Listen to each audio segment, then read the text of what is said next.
बॉबी पवार अब टिहरी लोकसभा सीट से चुनाव लड़ रहे हैं। आप एक तरफ राजशाही के खिलाफ लड़ रहे हैं, एक तरफ मोदी लहर और एक तरफ एक गरीब घर का युवा। देखिए, मुकाबला सीधा है, पर क्या हमारे पांचों सांसदों में से, खासकर आप महिला हैं, आप उस पीड़ा को जान सकती थी। क्या आपने कभी हिम्मत करी कि संसद के अंदर इस मुद्दे को उठाएं कि हमारी बहन अंकिता भंडारी के साथ जो बर्बरता हुई, जो उनकी हत्याकांड जो हुआ, उसके बाद कम से कम 12 से 13 करोड़ रुपए चुनाव के लिए कम से कम चाहिए होते हैं। अब आप चुनाव लड़ रहे हैं, आपने अपनी स्थिति बताई कि मैं एक बहुत गरीब घर से आता हूँ, आप कैसे इनको टक्कर दे पाएँ? क्या बॉबी पवार कांग्रेस के सिंबल से चुनाव लड़ेंगे? सरकारी नौकरी की तरफ हमारी लाइन जानी थी जी, परंतु सिस्टम की वजह से या सिस्टम में जो खामियां थी उसकी वजह से हमारा जो रुख है वो मुड़ा दूसरी तरफ। सचिवालय रोड में जहां पत्थरों का नामो निशान नहीं है, वहां पत्थर कहां से आ गए और किसने पथराव किया? सरकार ने एक और षड्यंत्र करा कि जो धरना स्थल परेड ग्राउंड के बगल में था, उस धरना स्थल को एकता विहार जैसे जंगल में गंदे नाले के पास धकेल दिया, जहाँ से युवाओं की आवाज़ यहाँ तक ना पहुँच पाए। नरेंद्र रावत जी दिन में 1 से 2 बजे इस्तीफा देते हैं मुख्यमंत्री पद से, शाम को 5 से 6 बजे उस भर्ती का रिजल्ट आउट हो जाता है। धर्मपुर जैसी जगह पर, जहाँ एजुकेशन हब है, जहाँ छात्रों का जमावड़ा रहता है, उन संस्थानों में तक इतने तारीख को ये पेपर है और इस रेट पे है और आप देखिए कर सकते हैं। तो इस प्रकार की चीज़ें खुलनी चलने लगी थी। उस वक्त में रहा जहाँ पर कोई ड्रग्स वाले जो क्रिमिनल है वो है, जो जिन्होंने मर्डर कर रखे हैं वो क्रिमिनल है, जिन लोगों ने जो पोक्सो एक्ट में आ रखे हैं या जिन लोगों ने बलात्कार किए थे या इस प्रकार के जो खूंखार जो क्रिमिनल थे, उन लोगों के साथ रखा गया। आप मुझे फर्जी स्क्रीनशॉट्स के बना के दी, कहाँ से पेपर छप रहे हैं वहीं से लीक हो रहा है। कमज़ोर पैरवी सरकार जानबूझकर करती है अपने लोगों को बचाने के लिए, ऐसे जेल गए। तो इन लोगों ने कुछ अराजक तत्वों को खुद सरकार ने बुलाया, जिसको मैं आज खुद कह रहा हूँ जी। तो मेरी दिली इच्छा थी कि अल्मोड़ा जैसी ऐतिहासिक जेल में मैं कुछ दिन बिताऊँ, कुछ दिन गुजारूँ। अच्छा, इसलिए मैं जेल जाना फिर चाह रहा था, जब इन लोगों ने फर्जी तरीके से गलत आरोप लगा के हमें गिरफ्तार करके जेल भेजने की तैयारी करी। जब आप पहले बार का आपने बताया कि कैसी जगह जो क्रिमिनल थे, जो कुख्यात लोग हैं, उनके बीच आपको रखा गया था, इस दौरान जो आपकी जिम्मेदारियां हैं, फिर वो दिमाग में नहीं आई कि यार मैं क्या पाने के लिए देहरादून आया था?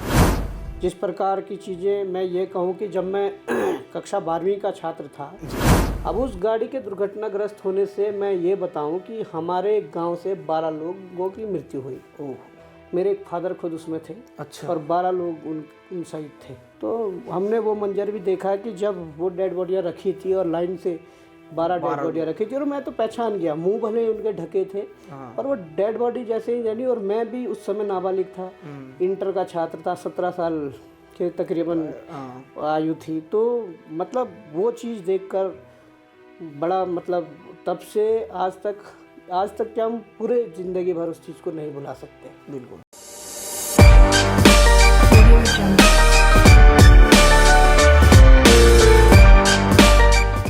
नमस्कार साथियों, स्वागत आपका बक्षट पॉडकास्ट में। मैं आपके साथ सोबन सत्य सिंह नेगी। साथियों, आज हमारे साथ बक्षट पॉडकास्ट में एक ऐसे मेहमान हैं जो हमेशा युवाओं को लेकर, युवाओं की जो आवाज़ है उसको उठाते रहते हैं, चाहे वो भर्ती धांधली हो या उत्तराखंड में जो रोज़गार को लेकर तमाम युवा, जो बेरोजगार युवा है, उनकी एक सशक्त बात बनकर आगे उभरे हुए हैं। मैं बात कर रहा हूँ, हमारे साथ मौजूद हैं बेरोजगार संघ अध्यक्ष बॉबी पवार जी। बॉबी भाई, बहुत बहुत स्वागत है आपका बक्षट में। बहुत बहुत धन्यवाद सर। अच्छा बॉबी भाई, पहले ये कहा जाता है ना, जैसे हम जिक्र करते हैं बॉबी पवार, तो बॉबी पवार की जो छवि है वो ये बन चुकी है भाई कि बेरोजगार संघ अध्यक्ष बॉबी पवार, या कहीं भी चाहे वो भर्ती की विज्ञप्ति ना निकल रही हो या पेपर लीक हो गया होगा तो वहाँ पर बॉबी पवार का नाम आ जाता है। लेकिन पिछले कुछ समय से मैं सोशल मीडिया पर देख रहा हूँ, सोशल मीडिया की जो चर्चाएं हैं वो इस बात को लेकर हो रही हैं कि बॉबी पवार अब टिहरी लोकसभा सीट से चुनाव लड़ रहे हैं। इस बात में कितनी सच्चाई है?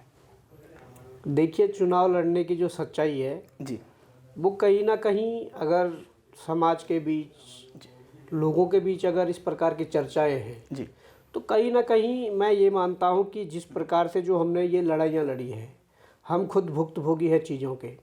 तो हम खुद भुक्तभोगी है, एक विद्यार्थी थे और एक विद्यार्थी से यहाँ तक का सफ़र जो है वो बड़ा अनोखा है, या मैं कहूँ कि बड़ा एक तरीके से अलग बहुत ये है जी। वो इसलिए कि हम खुद भुक्तभोगी हैं, तो हमारी जो लाइन थी वो एक विद्यार्थी के अनुसार जो होनी थी वो एक सरकारी नौकरी की तरफ हमारी लाइन जानी थी। जी।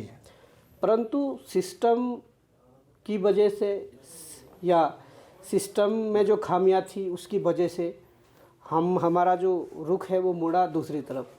जिस तरफ आज हम चल रहे हैं या जहाँ पर हम आज खड़े हैं, मुझे ये लगता है कि भाई जो सिस्टम में खामियां थी वो तो आज पूरे प्रदेश भर के लोगों ने, देश भर के लोगों ने देखी है। बिल्कुल। उन खामियों की वजह से ना जाने कितने बॉबी पवार बर्बाद हुए होंगे। उस सिस्टम की खामियों की वजह से ना जाने कितने हमारे हजारों लाखों युवा उत्तराखंड के बर्बाद हुए होंगे। बिल्कुल।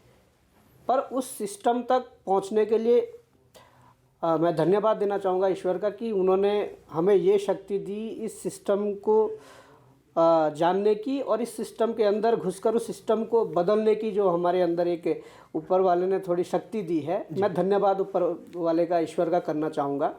और कहीं ना कहीं मुझे ये लगता है कि जिस प्रकार से ये सिस्टम चल रहा था, जिस प्रकार से हमारे उत्तराखंड राज्य में एकमात्र एक सबसे अच्छा जो विकल्प माना जाता है अपने जीवन यापन करने का, वो एक सरकारी नौकरी मानी सरकारी जाती है। नौकरी। और उस सरकारी नौकरी में इतने बड़े भ्रष्टाचार हो रहे थे।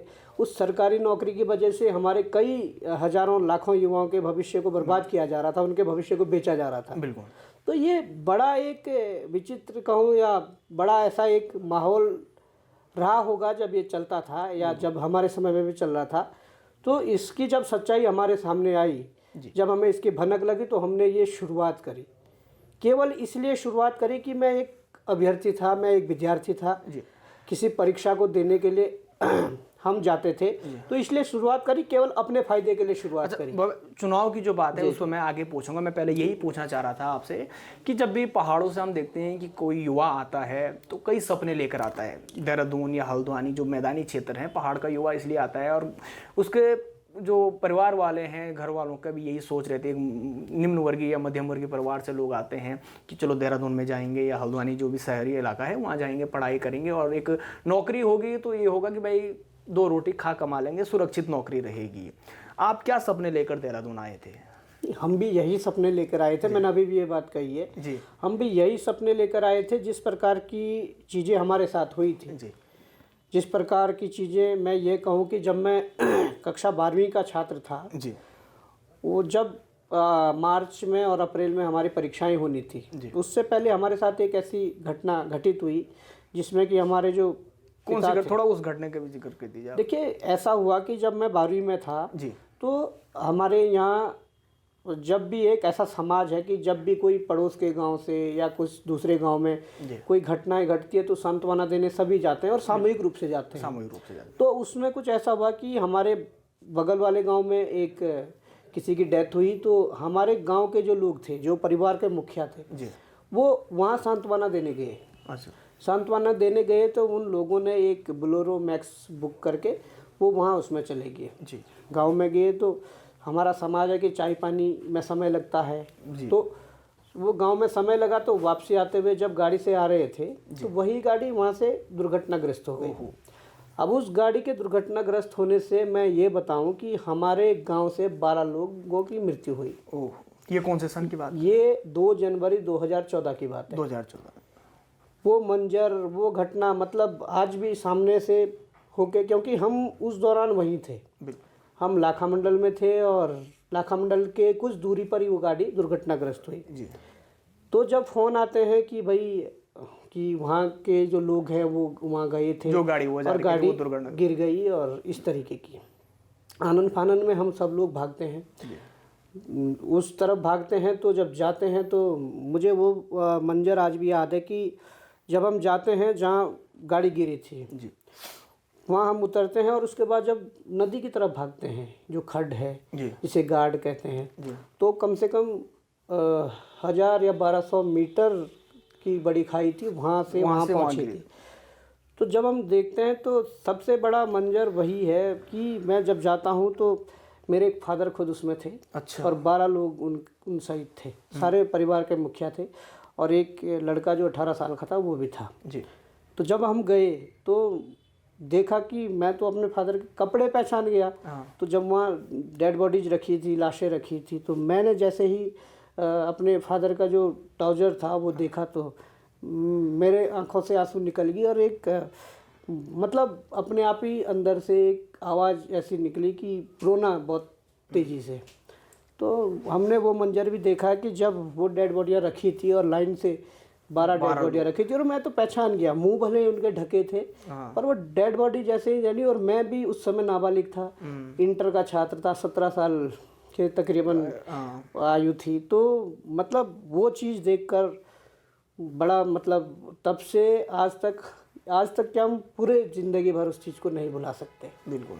तो उस घटना के बाद केवल और केवल ये मकसद था कि इंटर की परीक्षा देकर अपनी 12वीं पास करूं और 12वीं के बाद पढ़ने तो आना ही था। पहाड़ों में तो इतनी सुविधाएं हमारे सरकारों ने दे नहीं रखी कि आप वहाँ ग्रेजुएशन करके एक नौकरी की तैयारी कर सकें। पर उसके बाद जब देहरादून आया तो एक ही मकसद था कि कहीं ना कहीं किसी ना किसी माध्यम से मेहनत करके एक छोटी मोटी नौकरी का इंतजाम कर लूं जिससे अपने परिवार का भरण पोषण कर सकूं। ये केवल मकसद था, ताकि 2 वक्त की रोटी के लिए सोचना ना पड़े। बिल्कुल, क्योंकि मेरे परिवार में फिर माताजी थी, पिताजी के जाने के बाद माताजी हैं, 3 बहनें हैं और एक सबसे छोटा भाई है। अच्छा, बहनें आपसे बड़ी हैं? मैं सबसे बड़ा। अच्छा, आप सबसे बड़े हो, इसलिए ज़्यादा जिम्मेदारी भी थी और बहुत सारी चीज़ें थी। तो 3 बहनें हैं मेरे बाद से और फिर अंतिम में एक भाई है। तो हम 5 भाई बहनें और एक माताजी हैं। तो ये सारी चीज़ें थी। तो एक ही मकसद था कि कहीं ना कहीं मेहनत करके एक छोटी मोटी नौकरी करूं। उसके बाद जब आया तो देहरादून के वह माहौल देखा, यहाँ के खर्चे देखे, तो मुझे कहीं ना कहीं ये लगा कि यहाँ मैं केवल और केवल पढ़ाई करके अपनी नौकरी की तैयारी करूं वो नहीं कर सकता। अच्छा, मुझे पढ़ाई के साथ कुछ करना पड़े ताकि खर्चे निकल सके। बिल्कुल, क्योंकि ऐसा कोई सपोर्ट था नहीं। बिल्कुल। तो उसके बाद मैंने ट्राई किया और हमारे ही पड़ोस के गांव के हैं, मामा जी लगते हैं, तो उनके यहाँ गया, उनसे कहा कि कहीं कुछ नौकरी का, प्राइवेट नौकरी का कोई इंतजाम कर दीजिए। पार्ट टाइम के लिए फुल टाइम? नहीं, मैं तो पार्ट टाइम चाहता था, पर उस समय पढ़ाई भी हो जाए उसके साथ। उस समय कुछ भी मिल जाता और ऐसी नौकरी मिल जाती जिसमें मैं अपना पढ़ाई के लिए समय दे पाऊँ तो ज़्यादा बेहतर था। तो उन्होंने ऐसी ही एक नौकरी, एक गार्ड की नौकरी, कहा कि वहाँ पर गार्ड की नौकरी है। अच्छा। और आप कर सकते हैं। तो मुझे लगा गार्ड की नौकरी में पढ़ाई कर सकता हूँ। ये 15-16 की बात होगी, 2015-16 के आसपास? हाँ, ये 14 की ही बात है। 14, अच्छा 14 लास्ट में आप आ गए थे जब मैं आ गया था। अच्छा। तो फिर उन्होंने कहा, तो वो नौकरी विकास नगर चाय बागान के आते हुए जो चुंगी से अंदर रास्ता कटता है, वहाँ पर एक स्कूल है, SGRR। अच्छा। तो वहाँ की वो नौकरी थी। तो मैं उस समय लगभग 18 साल का ही हुआ था। तो मैं डरता भी था, वो जंगल में स्कूल है और रात को रहना था। तो मैं जब गया तो मैंने कहा ठीक है, डर तो था पर करने की सोची। पर इतने में हमारे चाचा वगैरह, मामा वगैरह ने कहा कि देखिए, पढ़ने में ठीक हो तुम, अच्छा दिमाग है, कुछ ना कुछ पढ़ाई करके तुम निकाल लोगे। उन्होंने भरोसा जताया मुझ पर, जैसे सभी माँ बाप अपने बच्चों पर भरोसा जताते हैं कि ठीक है, तुम ठीक और निकाल लोगे। तो उन्होंने आश्वस्त किया कि ऐसा है, अभी नौकरी करने की कोई ज़रूरत नहीं है और हम लोग कुछ ना कुछ थोड़ा थोड़ा करके सब खर्चा करेंगे और तुमको पढ़ाकर तुम्हें सेटल करेंगे। तो ठीक है, हमने उनकी बात मानी और अपना देहरादून में आकर अपना कोचिंग से घर और घर से कोचिंग वाला जो हमारा जो शेड्यूल था वही पूरा हुआ। इस दौरान हमने ग्रेजुएशन भी किया DAV महाविद्यालय से और अपना कोचिंग का भी करा। तो चीज़ें जब आगे बढ़ती गई तो कहीं ना कहीं जब पेपर हमने दिए, तो पेपर जब दिए तो एक पेपर दिया था, उसमें जब रिजल्ट निकलता है तो उसमें हमने देखा कि कुछ ऐसे लोगों के सिलेक्शन हुए जो गाड़ी चलाते थे। अच्छा। JCB चलाते थे। हमारा नहीं हुआ। किस चीज़ का पेपर था ये? सीजपाल का पेपर था। अच्छा। तो उसमें हम तो नए थे, चलो ठीक है, हमने मान लिया कि हम नए हैं, हमारा नहीं हुआ। पर हमारे जो सीनियर जो 4-4, 5-5 साल से जो तैयारी कर रहे थे, जिनसे हम सीखते थे, जिनसे हम मार्गदर्शन लेते थे, उन लोगों का भी नहीं हुआ। और गाड़ी के ड्राइवरों का, जेसीबी के ड्राइवरों का सिलेक्शन हो जो गया। तैयारी नहीं करते थे, बिल्कुल, जो तैयारी नहीं करते थे उनका हो गया। तो मुझे बड़ा ऐसा लगा, क्योंकि फिर बातें हुई, उस माहौल में बातें हुई कि भाई उनका हो गया, कैसे हुआ। उन्होंने चर्चाएं की कि गड़बड़ियाँ हुई। मैं भी इन चीज़ों को नहीं मानता था। क्योंकि मैं नया तैयारी वाला था और मुझे इतनी जानकारियाँ नहीं थी कि ऐसा भी होता है। उन लोगों ने बताया तो मैंने इस पर थोड़ा गौर किया और मैंने सोचा कि देखो बातें सुनाई है, पर क्या पता सही हो सकती है। तो हमने वो रहने दिया। उसके बाद और पेपर दिए। फिर जब आगे आगे होता है कि फिर हमने ग्रेजुएशन के साथ जब मैं बीए सेकेंड ईयर में था तो वही तंगी, पैसों की तंगी और नौकरी की जो ज़रूरत थी, उसने क्या करा कि एक रोज़गार मेला लगता है, वो कालसी हमारा सेवाजन कार्यालय है, वहाँ पर लगता है। वहाँ पर एक कंपनी आई थी, अशोका लीलैंड, बहुत बड़ी कंपनी है, यूएस की कंपनी है। तो उस कंपनी ने कुछ लोग सिलेक्ट किए, कालसी में 5 लोग हम सिलेक्ट हुए। अच्छा, उस कंपनी के लिए। अच्छा, उसमें आप भी थे? बिल्कुल, उसमें मैं भी था, बीए सेकेंड ईयर में तब था। फिर उनका इंटरव्यू श्रीनगर में होता है, ये गढ़वाल कैंपस में जी। तो इंटरव्यू में जब जाते हैं तो वहाँ से हम इंटरव्यू में सिलेक्ट 2 बार हो जाते हैं और हम 3 फिर सेलेक्ट हो जाते हैं, उसमें मैं भी होता हूँ। अच्छा। फिर हमारा मेडिकल वो हल्द्वानी में होता है और फिर फाइनली 3 लोग यहाँ से जो कालसी वाले बैच से गए, तो 3 लोगों के लिए अशोका लीलैंड में नौकरी का हो जाता है। बिल्कुल।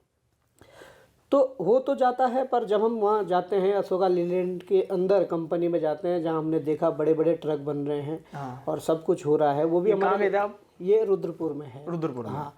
तो ये बड़ा हमारे लिए तो नया था। पर जब हम गए तो उन्होंने, जब हमने पहले दिन जब गए, फिर हमने वहाँ ड्रेस का नाप छाप लिया गया, कैंटीन में खाना खिलाया गया। फिर उसके बाद जब उन्होंने कहा कि ये 4 साल का बॉन्ड होगा। अच्छा। 4 साल तक तो आप कहीं जा ही नहीं सकते, वहीं रहना है। वहीं रहना है। और 4 साल का तो बॉन्ड ठीक था, पर वो ओरिजिनल डॉक्यूमेंट जमा कर रहे थे।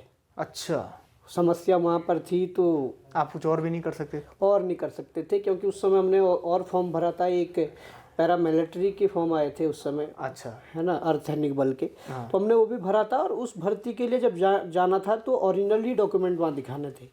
तो मैं वो डॉक्यूमेंट वहाँ फंसा देता तो वहाँ नहीं जा पाता। और मुझे उम्मीद थी कि मैं उसमें रेस निकाल के और उसके बाद पेपर निकाल के मैं जा सकता हूँ। पर वो जब भर्ती हुई, मैंने क्या करा, मैंने वहाँ से फिर उस नौकरी को छोड़ा, अशोका लीलैंड।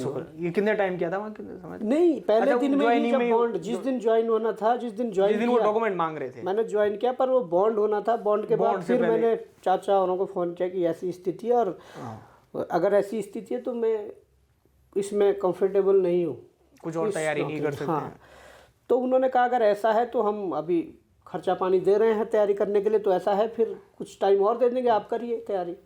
उनका बड़ा सपोर्ट रहा, चाचा वगैरह का और मामा वगैरह का। तो मैंने कहा ठीक है, जब आप लोग कह रहे हैं तो। अच्छा, इस बीच आप छात्र राजनीति में सक्रिय थे? नहीं, बिल्कुल भी नहीं। बिल्कुल, छात्र राजनीति में डीएवी से आपने? नहीं, डीएवी से मैंने किया। पर मेरे साथ अगर उस प्रकार की घटनाएं नहीं घटी होती, परिवार की जिम्मेदारी वाली बात नहीं होती, हो सकता मैं छात्र राजनीति में जाता और वहाँ से अपना कुछ इस प्रकार का भविष्य तराशता। पर मेरे आगे कंडीशन कुछ और थी। हम ये कह सकते हैं कि आप राजनीति से कोई लेना देना नहीं? नहीं, राजनीति से कोई लेना देना नहीं था, पर बचपन से मुझे राजनीति पसंद थी। राजनीति पसंद, एक होता है पसंद होना और एक होता है राजनीति। हाँ, राजनीति मुझे पसंद थी, पर मेरे साथ जो घटनाएं घटी, हाँ, वो कहीं ना कहीं उसने मेरा रास्ता राजनीति से जिम्मेदारियों की ओर धकेल दिया। तो मैं उन्हीं जिम्मेदारियों में, तो जब ये चीज़ें हुई, मैं फिर अशोका लीलैंड से छोड़ के फिर तैयारी में आ गया। और फिर वापसी जो डीएवी से सेकेंड ईयर में टीसी कटवाई थी, फिर वापस एडमिशन करवाया। फिर ग्रेजुएशन हुआ और त्रिवेंद्र राव जी मुख्यमंत्री बने। 17 भर्तियों का ऐसा अकाल पड़ा कि 3-4 साल तक भर्तियाँ ही नहीं निकली। ये दौर बड़ा बुरा रहा, कोई भर्ती नहीं आ रही थी। तो हम लोगों ने उस समय मजबूरी में फिर संगठन बनाया। प्रदेश भर के लोगों ने संगठन बनाया और संगठन बनाने के बाद मुझे उन लोगों ने कहा कि आप अध्यक्ष बनिए, और मैं उनमें सबसे छोटा ही था लगभग। हाँ, काफ़ी बड़े और भी लोग थे। हाँ, तो उन लोगों ने जब मुझे जिम्मेदारी दी गई, तो हम तो वो लोग थे जिन्हें पहले माइक के सामने आने से भी डर लगता था। अच्छा। मीडिया के सामने बोलने से डर लगता था। हाँ। तो हम वो लोग थे, पर परिस्थितियों ने सब सिखा दिया। धीरे धीरे हमने जैसे वो वैकेंसी निकालने के लिए आंदोलन किए। पहला आंदोलन 26 मार्च 2018 को जब हमारे नेतृत्व में हुआ, बेरोजगार संघ के बैनर तले सचिवालय कूच हुआ और मेरे अध्यक्षता में हुआ। अच्छा। तो उस दौरान भी तकरीबन 7-8 हज़ार लोगों की भीड़ पहले आंदोलन में। और इसी सचिवालय रोड पर मैं ये कहूँगा कि बहुत बड़ा आंदोलन हुआ। तो सरकार को जब लगा कि इतने युवा सड़कों पर है और कैसे आंदोलन को तोड़ा जाए, तो वही स्ट्रेटजी जो सरकार की होती है। सचिवालय रोड में जहाँ पत्थरों का नामो निशान नहीं है, वहाँ पत्थर कहाँ से आ गए और किसने पथराव किया। उसके बाद पुलिस ने लाठियाँ भांजी, हमारे 8-9 लोग एडमिट हॉस्पिटल में हुए, चोटें आई, कुछ पुलिस के जवान एडमिट हुए। तो ये जो घटनाएं थी, फिर हम पे मुकदमे लादने शुरू कर दिए। मुकदमे जब हुए तो रात 12-12 बजे तक सीओ ऑफिस में बैठो, बहुत सारी चीज़ें हुई। अच्छा। इन घटना ने बिल्कुल फिर हमें चेंज करना शुरू कर दिया। अच्छा, ये वो घटनाएं हैं जब आप रोड पर जो बेरोजगार युवा हैं उनकी आवाज़ उठाते थे। बिल्कुल, तो शुरुआत थी। फिर उसके बाद हमने सोचा सिस्टम सुधर गया, वैकेंसी निकल जाएगी। तो ये वैकेंसी निकालते निकालते फिर आगे एक भर्ती घोटाला होता है, फॉरेस्ट गार्ड भर्ती घोटाला। काफी चर्चित रहा। बिल्कुल चर्चित रहा और बहुत से ऐसे नाम थे, बल्कि 14 सेंटरों में खुद सरकार ने वो उस पर परीक्षाएं भी दोबारा कराई। परंतु आज भी मैं वास्तविक रूप से कहता हूं कि उस समय यदि पूरी तरीके से जांच हो जाती और पूरी तरीके से भर्ती को निरस्त करके दोबारा करते, तो कहीं ना कहीं वो ये चीज़ें पहले सुधार इसमें आ जाता है। अच्छा। अब आप ये देखिए कि जब परीक्षाएं हुई, वन मंत्री हरक सिंह रावत जी थे, मुख्यमंत्री त्रिवेंद्र सिंह रावत जी थे। भ्रष्टाचार में जब नाम खुले, जब गिरफ्तारियां हुई, यहाँ देहरादून जिले के एसएसपी डीआईजी अरुण मोहन जोशी थे। तो जब चीज़ें खुली तो कम से कम 12-13 गिरफ्तारियां हुई। और उन एफआईआर जब हुई तो वो मंगलोर थाने में एफआईआर हुई, जिसमें हाकम सिंह, मुकेश सैनी जैसे बड़े बड़े नाम थे, बड़े माफियाओं के नाम थे। तो नाम तो थे, मुकेश सैनी जेल भी गया, पर हाकम सिंह उस समय भी बच गया। और बाद में जब अब पता चला कि वो मंगलोर थाने वाला जो मुकदमा है या एफआईआर है, वो कॉम्प्रोमाइज़ करके ख़त्म कर दिया। अच्छा। तो ये इतनी बड़ी जड़ें हैं। तो जब चली तो इसमें हमने जब आंदोलन करा तो आंदोलन के अलग रास्ते भी अपनाने पड़े। हम सर्वे चौक में टंकी पे चढ़ गए। बीच में मैं और पीसी पन टंकी पे जब चढ़े तो 12 घंटे टंकी पे रहे। अच्छा। सिर्फ इसलिए कि सरकार ने गलत किया है और सरकार उन लोगों की गिरफ्तारी नहीं कर रही है और सरकार युवाओं से छलावा कर रही है। हम टंकी पे चढ़े, हमारे युवा साथियों का भरपूर सहयोग रहा, लोग टंकी के नीचे रहे। उस दौरान भी सरकार ने मुकदमेबाजी करी, हमारे पीसी पंजी को जेल भेजा और हमें भी एक रात थाने में उस समय गुजारनी पड़ी और साथ में उसके बाद उन्हें जेल भेजा और हम बाहर रहे। हम पीसी पंजी को बाहर लाने के लिए सभी ने सहयोग करा और बाहर आए। पर उसके बाद सरकार ने एक और षड्यंत्र करा कि जो धरना स्थल परेड ग्राउंड के बगल में था, उस धरना स्थल को एक एकता विहार जैसे जंगल में गंदे नाले के पास धकेल दिया, जहाँ से युवाओं की आवाज़ यहाँ तक ना पहुँच पाए। तो उसके बाद जब चीज़ें आगे बढ़ी तो सरकार द्वारा मुकदमेबाजी भी करी गई। हमारे साथ जो लड़के थे, उन लड़कों के घर में पर्सनल कॉल करके उनके माँ बाप को बताया गया, तुम्हारा बेटा ये कर रहा है, उनको समझाओ। तो काफ़ी लोग फिर किनारे हो गए, काफ़ी लोग डर के या अपने अभिभावकों के डर से वो किनारे हो गए। पर हम लोगों ने ये निरंतर इसको जारी रखा और हमारे साथ जो कुछ और लोग थे जिन्हें वास्तविकता पता लग गई थी, वो लोग जुड़ते गए और एक बड़ा कारवां बनता गया। तो ये जब चीज़ें हुई, फिर कोविड काल आता है, लॉकडाउन हो जाता है, फिर धरना ख़त्म हो जाता है। पर धीरे धीरे जब कोविड काल शुरू होता है, जब कोविड के बाद पहली विधानसभा सत्र होता है जी, उस विधानसभा सत्र में भी हम 50 की संख्या में पर विधानसभा कूच करते हैं, क्योंकि हमारे अंदर वो आक्रोश था कि सरकार सही नहीं कर रही है, सरकार भ्रष्टाचार कर रही है। अब संयोग देखिए कि संयोग तो मैं नहीं कहूँगा, प्रयोग है। त्रिवेंद्र रावत जी 10 मार्च 2021 को इस्तीफा देते हैं। मुझे डेट इसलिए याद है कि उस भर्ती में, जिस भर्ती में भ्रष्टाचार हुआ था, जिस भर्ती में गिरफ्तारियां हुई थी, जिस भर्ती में वन आरक्षी फॉरेस्ट गार्ड, तो जिस भर्ती में सब कुछ हुआ था, उस भर्ती का रिजल्ट त्रिवेंद्र रावत जी दिन में 1 से 2 बजे इस्तीफा देते हैं मुख्यमंत्री पद से। शाम को 5 से 6 बजे उस भर्ती का रिजल्ट आउट हो जाता है। अच्छा। तो हमें और डाउट हो जाता है कि मुख्यमंत्री ही पूरी तरीके से इसे बचा रहे थे भर्ती को, और वो बचाने में कामयाब हुए, अपने आप कुर्सी से इस्तीफा दे दिया और शाम को रिजल्ट भी जारी कर दिया। तो उसमें चीज़ें चली, लड़कों की दो फाड़ हो गई, एक वो बच्चे जो सेलेक्टेड थे, एक वो बच्चे जो सेलेक्टेड नहीं थे। अच्छा, वो दो पार्ट में बांट दिए। अब सेलेक्टेड कह रहे हैं कि अब रिजल्ट निकल गया, हमें नियुक्ति दो। फिर जो सेलेक्टेड नहीं थे वो कह रहे हैं कि भाई भ्रष्टाचार हुआ है, हमारी सीटें किसी और ने खा ली। तो ये चीज़ें चली, दो फाड़ हुई। तो एक संगठन अलग से बना, देवभूमि उत्तराखंड बेरोजगार संघ, जो राम कंडवाल जी ने बनाया था। उन्होंने उसका नेतृत्व किया। उन्होंने कहा कि भाई जल्दी से ज्वाइनिंग हो, सारी चीज़ें हैं। हमारे संगठन ने कहा भाई जब गड़बड़ी हुई है तो एक बार निरस्त करके दोबारा इस परीक्षा को करवाए। तो ये काफ़ी समय तक चलता रहा। हमारी बहुत उसमें आलोचना, बहुत से फेक आईडी बनाकर हमें बहुत ट्रोल किया गया, पर हम अपने रास्ते से नहीं हटे। अंततः क्या हुआ कि फिर आगे भर्तियां जब आई, और भर्तियों में ये तो खुला चल रहा था। करणपुर जैसे जगह पर, धर्मपुर जैसी जगह पर जहाँ एजुकेशन हब है, जहाँ छात्रों का जमावड़ा रहता है, उन संस्थानों में तक इतने निडर कुछ ये माफिया हो गए थे, या इनके ये गुर्गे हो गए थे, जो इनके लिए जो बच्चे जोड़ते हैं, किसी भाई वो नहीं खुला इसका वो करने लग गए किसी संस्थान में। भाई इतने तारीख को ये पेपर है और इसका ये इस रेट पे है, और आप देखिए कर सकते हैं। तो इस प्रकार की चीज़ें खुली चलने लगी थी। तो जब ये हुआ तो हमने इस दौरान बहुत से आंदोलन करे, चाहे वो भ्रष्टाचार को लेकर कई अनियमितताएं हुई, सहायक लेखाकार में की हमने, वन दरोगा में बीच में हुआ था, बहुत सारी चीज़ें की। तो सहायक लेखाकार का आंदोलन जब गांधी पार्क के बाहर चल रहा था, 8-9 फरवरी, जो एक उत्तराखंड NSEIT एक कंपनी है, एजेंसी है जी, उस कंपनी को मध्य प्रदेश में ब्लैक लिस्ट किया गया था। और उस कंपनी ने ही 2017 में उत्तर प्रदेश में दरोगा भर्ती की धांधली का आरोप उस कंपनी पे थे, पर हमारे आयोग ने उसे 2018 में हायर कर ली थी, जिस पे ऑलरेडी SSC ने जी, जो ब्लैक लिस्टेड थी, जो टर्मिनेट थी जी। तो उसे जब लाया, जब हमें वो भनक लगी, तो उस कंपनी ने वन दरोगा का पेपर करवाया, उस कंपनी ने सहायक लेखाकार का पेपर करवाया। वो दोनों में गड़बड़ियाँ बहुत उच्च स्तर पर। हमने जब वो चीज़ें उठाई तो हमारे खिलाफ विधिक नोटिस जारी किए गए, हम पे मुकदमे करेंगे, हमें डराया गया, धमकाया गया, ताकि चुप रहे। बिल्कुल, ताकि चुप रहे। पर हम अपनी जो चलने की गति थी उस पर हम निरंतर चलते रहे जी।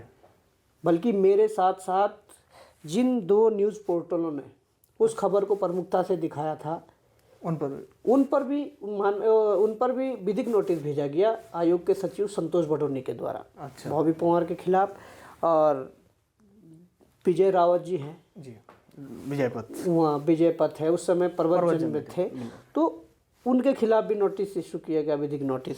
उसके अलावा पवन लालचंद जी है, बहुत वरिष्ठ पत्रकार हैं, वो द न्यूज़ अड्डा के उससे वो चलाते थे, तो उनको भी विधिक नोटिस जारी किया। अच्छा। हमने लगभग 15 से 16 पेज का जवाब बनाया और आयोग को भेजा। उसके बाद उनका कोई जवाब नहीं आया, पर हम उस NSEIT के पीछे पड़े रहे, क्योंकि हमें पता था कि ये यहाँ के युवाओं के भविष्य को खोखला कर देगा, ये यहाँ के युवाओं के भविष्य को बेच देगी, जिसको एक राज्य ने पहले ही दो राज्यों ने टर्मिनेट कर रखी थी। तो जब ये चीज़ें हुई, 2 परीक्षाएं करवाई, दोनों में बहुत बड़ी स्तर पर गड़बड़ियाँ थी। तो मुझे ये लगता था कि ये जब हो गया तो हम विरोध करने से कुछ ना कुछ निकलेगा, और हमने जब विरोध किया तो कुछ ना कुछ फिर निकला। जब हमने लगातार आंदोलन किया तो गांधी पार्क के बाहर सब बैठे थे।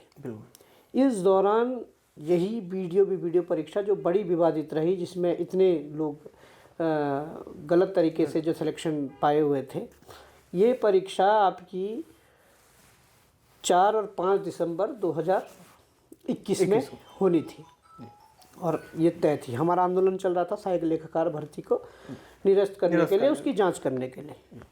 उस दौरान क्या होता है कि 4 तारीख को उत्तराखंड में मोदी जी भी आते हैं इलेक्शन को लेकर, क्योंकि 22 फरवरी में इलेक्शन थे।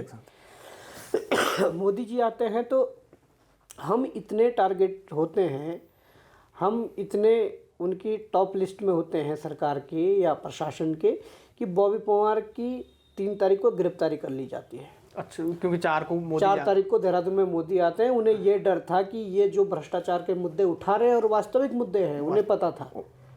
तो 3 दिसंबर 2021 को बॉबी पवार की गिरफ्तारी करके उसे सुद्धोवाला जेल भेज दिया जाता है। अच्छा। सुद्धो वाला जेल मुझे भेज दिया जाता है। कोविड का भी चल रहा था, तो क्वारंटाइन वाला जो एक बैरक था उसमें हमें रखा जाता है। कितने दिन रहे आप सिद्धोवाला? 3 तारीख को मुझे रखा। ये सिद्धोवाला में आपकी पहली गिरफ्तारी थी जब आप सिद्धोवाला भेजे थे? तो मुझे उम्मीद थी कि 4 तारीख को जब मोदी जी चले जाएंगे तो क्या पता तब छोड़ देंगे, पर मैं दिन भर इंतज़ार करता रहा। दिन भर इन्होंने यहाँ मजिस्ट्रेट के सामने रहाया, और मजिस्ट्रेट वगैरह वीआईपी ड्यूटी में थे। बिल्कुल। मजिस्ट्रेट तो शाम को 5 बजे पहुँचे। 5 बजे उन्होंने वो काटा कि ठीक है। उसके बाद सिद्धोवाला फिर ले जाया गया, क्योंकि वहीं से वो होना था, रिलीव वहीं से करना था। तो उस दिन भी नहीं छोड़ा, पूरे दिन इंतजार के बाद 4 तारीख को भी जेल में रहा। 4 तारीख, 3 तारीख, 4 तारीख आप 4 तारीख भी मैं जेल में रहा, उसी बैरक में रहा। और उस बैरक में रहा जहाँ पर कोई ड्रग्स वाले जो क्रिमिनल है वो है, जो जिन्होंने मर्डर कर रखे हैं वो क्रिमिनल है, जिन लोगों ने जो पोक्सो एक्ट में आ रखे हैं, या जिन लोगों ने बलात्कार किए थे, या इस प्रकार के जो खूंखार जो क्रिमिनल थे, बिल्कुल, उन लोगों के साथ रखा गया। 2 रात को आप? बिल्कुल, 2 रात में हमारा 2 रात और 1 दिन पूरे। फिर 5 तारीख को भले ही मुझे जमानत मिल जाती है वहाँ से, और 5 तारीख को सुबह 9 या 10 बजे छूटता हूँ। फ़ोन अपने पास नहीं होते हैं, फ़ोन थानों में जमा होते हैं, बहुत सारी चीज़ें वहाँ वो ठप्पा लगा देते हैं रिहाई का। फिर वहाँ से पैदल आकर सिद्धोवाला चौक तक आता हूँ, और फिर वहाँ से बस में बैठता हूँ। और कोई नहीं था साथ में? और नहीं था, कोई नहीं। अच्छा। और कोई नहीं था। फिर वहाँ से फिर कमरे पे आता हूँ, फिर पता करता हूँ फ़ोन कहाँ है। फिर पता लगता है धारा चौकी में फ़ोन जमा है, बहुत सारी चीज़ें वो लाते हैं। तो ठीक है, हमने वो दौर भी देखा है। उसके बाद फिर हम अंदर से नहीं टूटे। कोशिश सारी थी कि इनको किसी तरीके से तोड़ना है, इनको किसी चीज़ का मनोबल कम करना है, इनको चुप कराना है, इनको डरा के चुप कराना, सारी कोशिशें थी। पर हम नहीं डरे, हमारे अंदर और ऊर्जा आई, और हमारा हौसला बुलंद हुआ। अब संयोग देखिए कि जो संगठन पहले अलग अलग काम कर रहे थे, बेरोजगार संघ पहले भ्रष्टाचार की भेंट चढ़ी भर्ती को निरस्त करके दोबारा करवाने की बात कर रहा था। वहीं देवभूमि बेरोजगार संघ जो राम कंडवाल जी ने बनाया था, वो उनको नियुक्ति देने की बात कर रहा था। तो ऊपर वाले की मैं कृपा मानूंगा कि उस समय दोनों संगठन एक हो गए। राम कंडवाल जी को भी शायद आभास हुआ कि देखो वो गलत चीज़ें हुई है, उस चक्कर में हमने कई भ्रष्टाचारियों को विभाग के अंदर भेज दिया है। तो हम लोगों ने वार्ता की कि भाई ये सिस्टम है, और हमारी लड़ाई जब उत्तराखंड को बचाने को लेकर है, एक पारदर्शी सिस्टम लागू करने को लेकर है, तो साथ मिलकर लड़ना चाहिए ताकि युवाओं के हक न छीने जाए। बिल्कुल। तो राम कंडवाल जी ने बड़ी सहजता से, बड़ी सरलता से कहा कि देखिए आप इतने लंबे समय से कर रहे हैं, मैं आपके साथ काम करने के लिए तैयार हूँ और संघर्ष करने के लिए तैयार हूँ। अच्छा। तो खुद राम कंडवाल जी ने हमें ऊपर रखते हुए, हमें आगे रखते हुए, हाँ, हमें एक तरीके से मैं कहूँ कि हमें खुद आगे उन्होंने किया है। नहीं तो कई बात संगठन जब जुड़ते हैं तो बड़ी मन बहुत बड़ी वो होती है कि यार मैं पद की भी वो लालसा होती है, पद की लालसा होती है, और मन में बहुत सी ऐसी चीज़ें होती है कि नहीं ये इनको आगे क्यों करूँ, या ये बहुत सारी। पर उन्होंने बड़े सरलता से, बड़ी सहजता से उन्होंने कहा कि नहीं, आप इतने लंबे समय से संघर्ष कर रहे हैं, आप ही आगे रहिए और हम पीछे से मजबूती से आपके साथ खड़े हैं। तो हमें भी अच्छा लगा, और हमने उसके बाद जब ये शुरू किया तो हमारी टीम ने जब रिसर्च करना शुरू किया तो ना जाने कहाँ से कितने ये एविडेंस जो साक्ष्य निकले, वो फिर आते रहे। तो जब ये आए तो उसके बाद आयोग को भी दिया। आयोग ने पहले बहुत समय तक तो बात नहीं मानी। अच्छा। सरकार ने बहुत समय तक बात नहीं मानी। खुद आयोग से या किन्हीं और व्यक्तियों ने एक रिपोर्ट बॉबी पवार के खिलाफ दी एसटीएफ को, कि बॉबी पवार जो है वो भ्रमित कर रहे हैं, इन्होंने जो साक्ष्य स्क्रीनशॉट के रूप में दिखाए हैं वो स्क्रीनशॉट फर्जी रूप से इन्होंने अपने आप बनाए हैं। अच्छा। इस तरीके की एक शिकायत पत्र एसटीएफ को दिया, और एसटीएफ ने मुझे कॉल करके बुलाया और कहा कि अपना फ़ोन दिखाइए, और चीज़ें हैं हमारा देहरादून में। हाँ, यहीं देहरादून में एसटीएफ के मेन ऑफिस में जी। उन्होंने जब बुलाया तो मेरा फ़ोन लिया और चेक किया, और उन्होंने कहा कि भाई ये है तुम्हारे खिलाफ़ जो वो जांच शिकायत आ रखी है वो ये है, जिसमें ये चैट किया गया था हमारे नंबर से कि भाई मैं किसी को जैसे बोल रहा हूँ कि मेरे फर्जी, आप कभी फर्जी स्क्रीनशॉट बना हाँ फर्जी स्क्रीनशॉट हमारे बना रखे थे, जिसमें बॉबी कुमार किसी से कह रहे हैं कि आप मुझे फर्जी स्क्रीनशॉट इसके बना के दीजिए, और इस हाँ, ये बड़ी सरलता से बन जाता आजकल। फिर जब उस पर रिसर्च हुआ तो जो आपका प्ले स्टोर है जहाँ से ऐप डाउनलोड होते हैं, वहाँ पर फेक व्हाट्सअप जब डाला तो एक व्हाट्सअप खुल के आया, और उस व्हाट्सअप में किसी के भी नंबर सेव कर दो, फिर दोबारा फिर उससे एक ही आदमी 2 आदमियों का काम करके वो चैटिंग आपस में कर सकता है। तो वही काम उसमें किया गया था जो हमारे खिलाफ इन्होंने वो दी थी शिकायत पर डीपी लगा के ना। तो वो तो क्लियर हो गया था कि ये फर्जी किसी ने शिकायत दी है। पर उसके बाद भी एसटीएफ को आपके भरोसा नहीं, जांच की थी आपके, भरोसा नहीं हुआ।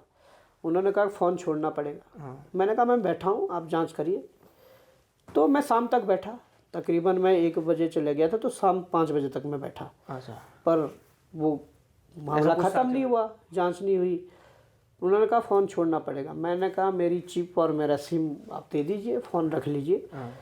तो मैं छोड़ के आ गया, और उन्होंने वहाँ पर कम से कम बहुत बड़ी स्क्रीन लगी हुई थी जिसमें डाटा कनेक्ट किया, और वहाँ से पूरा उसको जब से फ़ोन खुला, जब से कंपनी से फ़ोन आया, अच्छा, तब से जो चीज़ें उसमें थी वो सारी चीज़ें वहाँ ट्रांसफ़र हो गई, जो डिलीट भी करी होगी वो वहाँ भी आ गई। तो जब उनको उसमें कुछ मिला नहीं, तो कहीं ना कहीं अब उन्हें भी झुकना पड़ा, और उन्हें भी सहयोग करना पड़ा कि वास्तव में ये फेक बनाया गया था। इनके खिलाफ षड्यंत्र, बॉबी कुमार के खिलाफ षड्यंत्र हो रहा था, इनको फंसाने का षड्यंत्र होता है। ये व्यक्ति जो बात बोल रहा है वो सही है, इस पे उनको आना पड़ा। तो उन्होंने डीजीपी स्तर पे बात की, डीजीपी ने मुख्यमंत्री से बात की।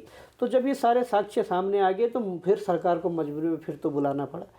सर मुख्यमंत्री ने बुलाया सचिवालय में, और ये पुष्कर सिंह धामी ने बुलाया, पुष्कर सिंह धामी ने बुलाया। और आज वर्तमान समय में जो मुख्य सचिव है राधा रतूड़ी जी भी थी। अच्छा। और उन्होंने हमारे साथ उस ज्ञापन को 2023 में 2022 की 2022 की जब नए मुख्यमंत्री बने थे। अच्छा। तो उन्होंने फ़ोटो खिंचवाया ज्ञापन देते हुए, और उस पर आदेश किया कि आज ही इस पर मुकदमा दर्ज होना चाहिए। राधा रतूड़ी जी को बोला, उन्होंने मुकदमा दर्ज किया। तो खुद उसके बाद एसटीएफ ने उस पर जांच शुरू कर दी। अच्छा। और धरपकड़ शुरू हो गई। तो खुद मैं एसटीएफ के साथ गया। अच्छा। पहली रात तो मैं भी गया, क्योंकि हम भी जानते थे कौन लोग थे और कैसे उनको वो करना है। तो वो खुद हमें ले गए साथ, तो हम रहे रात 11 साढ़े 11 बजे तक एसटीएफ के साथ में रहा। अच्छा, उनके धरपकड़ पर उन्हें निर्देश थे कि घर से किसी को कोई नहीं उठाना है। घर से एसटीएफ को? हाँ, घर से उठाएंगे तो बवाल हो जाएगा, घर वाले फिर फ़ोन घुमाना शुरू कर देंगे। अच्छा। तो रात को कोई ऐसा मिला नहीं उन माफियाओं में से जो ऐसे जिसे बाहर से उठा सके। अच्छा। तो हम रात को वापस आ गए, एसटीएफ चले गई। पर एसटीएफ ने दूसरे ही दिन में कुछ लोगों को उठाया। अच्छा। और उसके बाद जब उठाया, उनसे जब पूछताछ की, तो आगे उस पूछताछ के आधार पर 6 गिरफ्तारियां पहले ही दिन हो गई। अच्छा। जब गिरफ्तारियां हुई तो 5 बजे एसटीएफ ने कॉन्फ्रेंस रखे थे, पर मुझे तकरीबन 2-2:30 बजे ये सूचना मिल गई थी विश्वसनीय सूत्रों से कि ऐसा हुआ है और 6 गिरफ्तारियां हुई है। पानी पीना आपने? नहीं। अच्छा। तो 6 गिरफ्तारियां हुई है, तो हमें बड़ी खुशी हुई कि कहीं ना कहीं हमारा जो संघर्ष है वो सही दिशा में जा रहा है और रंग लाएगा। तो जो 6 गिरफ्तारियां हुई उसमें ऐसे लोग थे, कुछ कोचिंग संस्थानों से जुड़े हुए थे। अच्छा। हाँ, कुछ लोग ऐसे थे जो ठेकेदार बनते थे। ये वही कोचिंग संस्थान तो नहीं थे कि जहाँ रिजल्ट बताया जा रहा था? नहीं, बहुत से पेपर बताया जा रहा था कि जहाँ पर, हाँ, जहाँ पेपर पढ़ाते थे या जहाँ बच्चों को इकट्ठा करके, ऐसे बहुत सारी चीज़ें हैं। उसमें बहुत नाम आए। बहुत नाम आज भी पर्दे के पीछे हैं। अच्छा। पर्दे के पीछे हैं तो हम सीबीआई जांच की मांग इसीलिए कर रहे हैं। पहले ही दिन 6 गिरफ्तारियां होने के बाद, उसके बाद जब चीज़ें शुरू हुई और जब और एविडेंस निकलने लगे, जब और भर्तियों का भी सामने चीज़ें आने लगी। अच्छा। स्नातक इस तरह से शुरू हुई, सचिवालय रक्षक की बिक गई, फिर आरएमएस कंपनी तक मामला, कुछ भर्तियां छूटी नहीं जो बिकी। हाँ, आरएमएस कंपनी तक मामला पहुंचा, फिर वहाँ तक पहुंचा कि जहाँ से पेपर छप रहे हैं वहीं से लीक हो रहा है। अच्छा। जब ये चीज़ें हुई तो मामला आगे बढ़ता गया।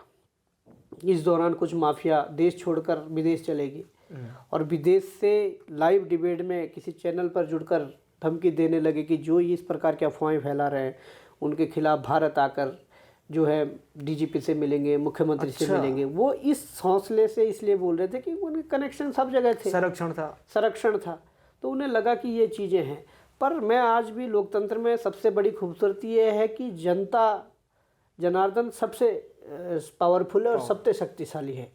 तो जनता का इतना प्रेशर था, युवाओं का इतना प्रेशर सरकार पर था कि सरकार को मजबूरी में ये जांचें करवानी पड़ी और कुल ये तो भर्ती हुई। अब माफियाओं की हरकतें देखिए। अच्छा। ये चीज़ें हो गई थी यूकेएसएससी में जो चल रही थी। फिर वो परीक्षा ट्रांसफ़र जब होती है और यूकेपीएससी में फिर वो ट्रांसफ़र हुई परीक्षाएं शुरू होती है तो पटवारी का पेपर भी लीक हो जाता है वहीं। तो वहाँ के जो सरगना हैं वो भी एक्टिव रहते हैं। अच्छा। मतलब डर नहीं है, मतलब इतना सब कुछ होने के बाद भी इसका मतलब कि अंदर से संरक्षण है, अधिकारियों का है, नेताओं का है, ज़्यादा क्या मुकदमा दर्ज हो जाएगा बस। तो वहाँ भी लीक हो जाता है। तो वो भी चीज़ें निकल कर जब सामने आ जाती है तो एक बड़ा माहौल प्रदेश के भीतर बनता है कि भाई ये इस भ्रष्ट सिस्टम को सुधारना है।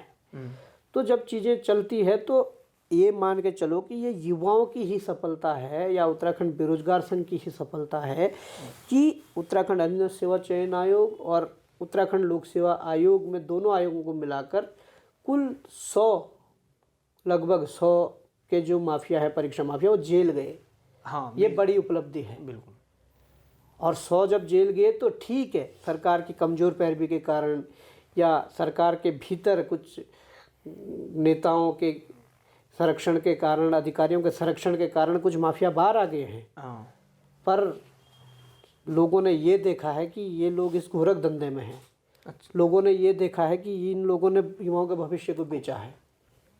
वो लोगों के सामने बेनकाब हुए जी। भले ही आज सिस्टम उनका सारा है, कमज़ोर पैरवी सरकार जानबूझकर करती है अपने लोगों को बचाने के लिए। ऐसे ऐसे जेल गए जिनका हमारे मुख्यमंत्रियों के, मंत्रियों, विधायकों के साथ बिजनेस है, खनन का साथ धंधा चलता है। ऐसे ऐसे लोग जेल गए। अच्छा, उसके बावजूद भी आपका जो धरना प्रदर्शन था वो जारी रहा, आप सीबीआई जांच की मांग कर रहे थे। इसलिए जारी रहा, मैंने अभी कहा है कि तो मैं आपको रोक रहा हूं, इसी बीच मुख्यमंत्री धामी जी ने घोषणा भी की थी कि नकल विरोधी कानून, और काफ़ी वाहवाही उन्होंने उस बात को लेकर बटोरी कि देश का पहला ऐसा नकल विरोधी कानून है, लेकिन आपने उसका भी विरोध किया। नहीं, हमने विरोध नहीं किया। हम ये मांग हमारी पहले से थी। जब हमने देखा कि भाई भर्तियों में इस प्रकार की चीज़ें हो रही है तो नकल विरोधी कानून लागू करने की मांग हमारी पहले से थी, पर सरकार करना नहीं चाह रही थी। लेकिन सरकार ने बाद में कर दिया। सरकार ने बाद में किया, उसके पीछे क्या राज है? उसके पीछे राज है जी। जब भाई युवा रोज बोल रहा है और अपनी मांग पत्र में दे रहा है कि नकल विरोधी कानून लागू करें, तो इतने महीनों से, सालों से क्यों नहीं किया? पर जब प्रदेश का युवा देहरादून के भीतर गांधी पार्क में इकट्ठा होता है, इन मांगों को लेकर, नकल विरोधी कानून की मांग थी, भर्तियों के सीबीआई घोटालों की जांच को लेकर थी, और तमाम मांगे थी, जो 8 तारीख को इकट्ठा होते हैं, 8 फरवरी 2023 को, तो दिन भर आंदोलन चलता है। उसके बाद जब रात शाम ढलती है तो रात को भी आंदोलन चलता है। उस रात को हुआ क्या था भाई, जरा उसके बारे में बताइए। देखिए, हम बैठे थे, कम से कम 60-70 लड़के और लड़कियां थी। बहुत सारे घर जा चुके थे। बिल्कुल, सुबह तो ज़्यादा थी भीड़, सुबह ज़्यादा थी, पर शाम को ढलते ढलते वो लोग कम हुए। पर रात को जिस समय घटना हुई, 60-70 लोग थे, उसमें लड़कियां भी थी। उसमें लड़कियां भी थी जिन्हें अपने भविष्य की चिंता थी जी, जो अपने भविष्य को लेकर लड़ रही थी। तो उसमें लड़कियां भी थी। तो रात को अचानक तकरीबन 12:30-1 बजे का समय होगा, मध्य रात्रि में, और पुलिस आती है, पुलिस को भेजा जाता है और जबरन हमारे साथ ज़बरदस्ती करके हमें उठाया जाता है। अच्छा। कुछ हमारी जो बहनें साथ थी उनके साथ भी बिना महिला कांस्टेबल के, महिला कांस्टेबल बिल्कुल एक भी नहीं थी, अभद्रता की जाती। अधिकारी भी नहीं थे महिला पुलिस? अधिकारी बाद में आई, जो एसपी सिटी सरिता डोभाल, वो बहुत बाद में आई। अच्छा। वो तब आई जब हम पे लाठियां भांजी जा रही थी, जो वीडियो में सबने देखा रात को। और लाठियां किस प्रकार से भांजी जा रही थी, टारगेट करके। अच्छा। इस तरीके से लाठियां जो मारी जा रही थी, कहीं पर ऐसे जगह मारना चाह रहे थे जहां से बिल्कुल ऐसा डैमेज हो जाए कि वो खड़े रहने लायक ना रहे। अच्छा। तो इस प्रकार की चीज़ें हुई, तो वो वीडियो सबने देखी। आपके कपड़े भी फाड़े थे उसमें? बिल्कुल, कपड़े फाड़े, सब कुछ हुआ। पर उस वीडियो के बाद प्रदेश भर के युवाओं में जो गुस्सा था। आपको लगता है उस वीडियो ने आग में घी डालने का काम? बिल्कुल, उस वीडियो ने आग में घी डालने का काम किया। और जो बर्बरता पुलिस ने की थी रात को जी, या जिस प्रकार से बिना महिला कांस्टेबल के हमारी जो बहनें साथ थी उनके साथ जो अभद्रता हुई, जिस प्रकार से 12-1 बजे रात को क्या मतलब बैठता है? भाई ठीक है, हम बैठे हुए थे, बैठे रहने देते, शांतिपूर्ण प्रदर्शन। खाली अगर करना था सुबह कर लेते। और उस वीडियो के माध्यम से जो प्रदेश के युवाओं के भीतर का जो आक्रोश था वो कहीं ना कहीं प्रत्यक्ष रूप से, जो आज तक अप्रत्यक्ष रूप से दिखता था, सोशल मीडिया पर दिखता था या अपनी भावनाओं में किसी के वीडियो के उससे माध्यम से दिखता था, मैसेज के माध्यम से दिखता था, वो प्रत्यक्ष रूप से उस दिन 9 तारीख की सुबह ही 10 बजे लोग एकत्रित होना शुरू हुए। और जब एकत्रित होना शुरू हुए तो हजारों की संख्या कम से कम 25-30 हजार लोग, बिल्कुल इतने पूरा घंटा घर से गांधी पार्क से लेकर एस्लो हॉल तक ये दोनों रोड बिल्कुल पूरा दोनों रोड ब्लॉक हो गई। और मुझे लगता है कि उत्तराखंड के इतिहास में, उत्तराखंड राज्य बनने के बाद से पहली बार राजपुर रोड, घंटा घर और गांधी पार्क वाला रोड जाम हुआ। ये पहली दफे था। तो अच्छा, उस रात आपकी गिरफ्तारी हुई थी? रात को गिरफ्तारी हुई थी, पर एकता विहार धरना स्थल पर छोड़ आए थे। अच्छा, एकता विहार मतलब गिरफ्तारी नहीं हुई थी, सिर्फ वहां से उठाया था? वहां से उठाकर वहां छोड़ दिया था। फिर नाम नोट जो होता है, जो प्रक्रिया चलती है, अच्छा, गिरफ्तारी करके छोड़ दिया गया था। हाँ। पर 9 को फिर हमारे अंदर आक्रोश तो था, पर प्रदेश के युवाओं के और अभिभावकों के अंदर वो आक्रोश आ गया कि कैसे उन बच्चों के लिए, उन युवाओं को मारा जा रहा है, पीटा जा रहा है, जो युवा प्रदेश की बेहतरी के लिए लड़ाई लड़ रहे हैं, जो भ्रष्टाचार की लड़ाई लड़ रहे हैं, जो एक पारदर्शी सिस्टम लागू करने की लड़ाई लड़ रहे हैं, कैसे उनके खिलाफ इस प्रकार से पुलिस और सरकार कार्रवाई कर रही है। तो लोग सड़कों पर आए और बड़ी संख्या में आप सभी ने, प्रदेशवासियों ने देखा है कि किस प्रकार की चीज़ें हुई। तो जब ये हुआ तो पूरी शांति तरीके से 9 बजे से लेकर अपना आंदोलन बढ़िया चल रहा था। बिल्कुल। दिन हुआ, आंदोलन और भीड़ बढ़ती गई और अच्छा सब चल रहा था जी। पर सरकार को वही जो मैं जिक्र कर रहा था कि किसी भी आंदोलन को तोड़ने के लिए जो रणनीतियाँ अपनाई जाती है, उसमें भी वही हुआ। शाम ढलते ढलते जब 3 और 4 का समय हुआ तो इन लोगों ने कुछ अराजक तत्वों को खुद सरकार ने बुलाया। अच्छा। जिसको मैं आज खुद कह रहा हूँ जी। कुछ इनके जो सरकार द्वारा पोषित जो संगठन है, छात्र संगठन की बात या और संगठन है, तो उन लोगों को बीच में घुसाकर उनसे पत्थरवाह हल्के फुल्के करवा दिए। वो पथराव इसलिए करवाए गए कि बिना वजह तो आप लाठीचार्ज कर नहीं सकते थे, शांतिपूर्ण पत्थर का बहाना बनाकर तुम लाठीचार्ज करोगे। हमने तो बहुत अच्छी तरीके से ये कहा था कि भाई इसकी जांच हो, जिन लोगों ने किया है, जहाँ से शुरुआत हुई है, शुरुआत 8 तारीख की मध्य रात्रि से होनी चाहिए जांच की। उसके बाद दूसरे दिन भी शुरुआत किसने की है, वहाँ से जांच होनी चाहिए।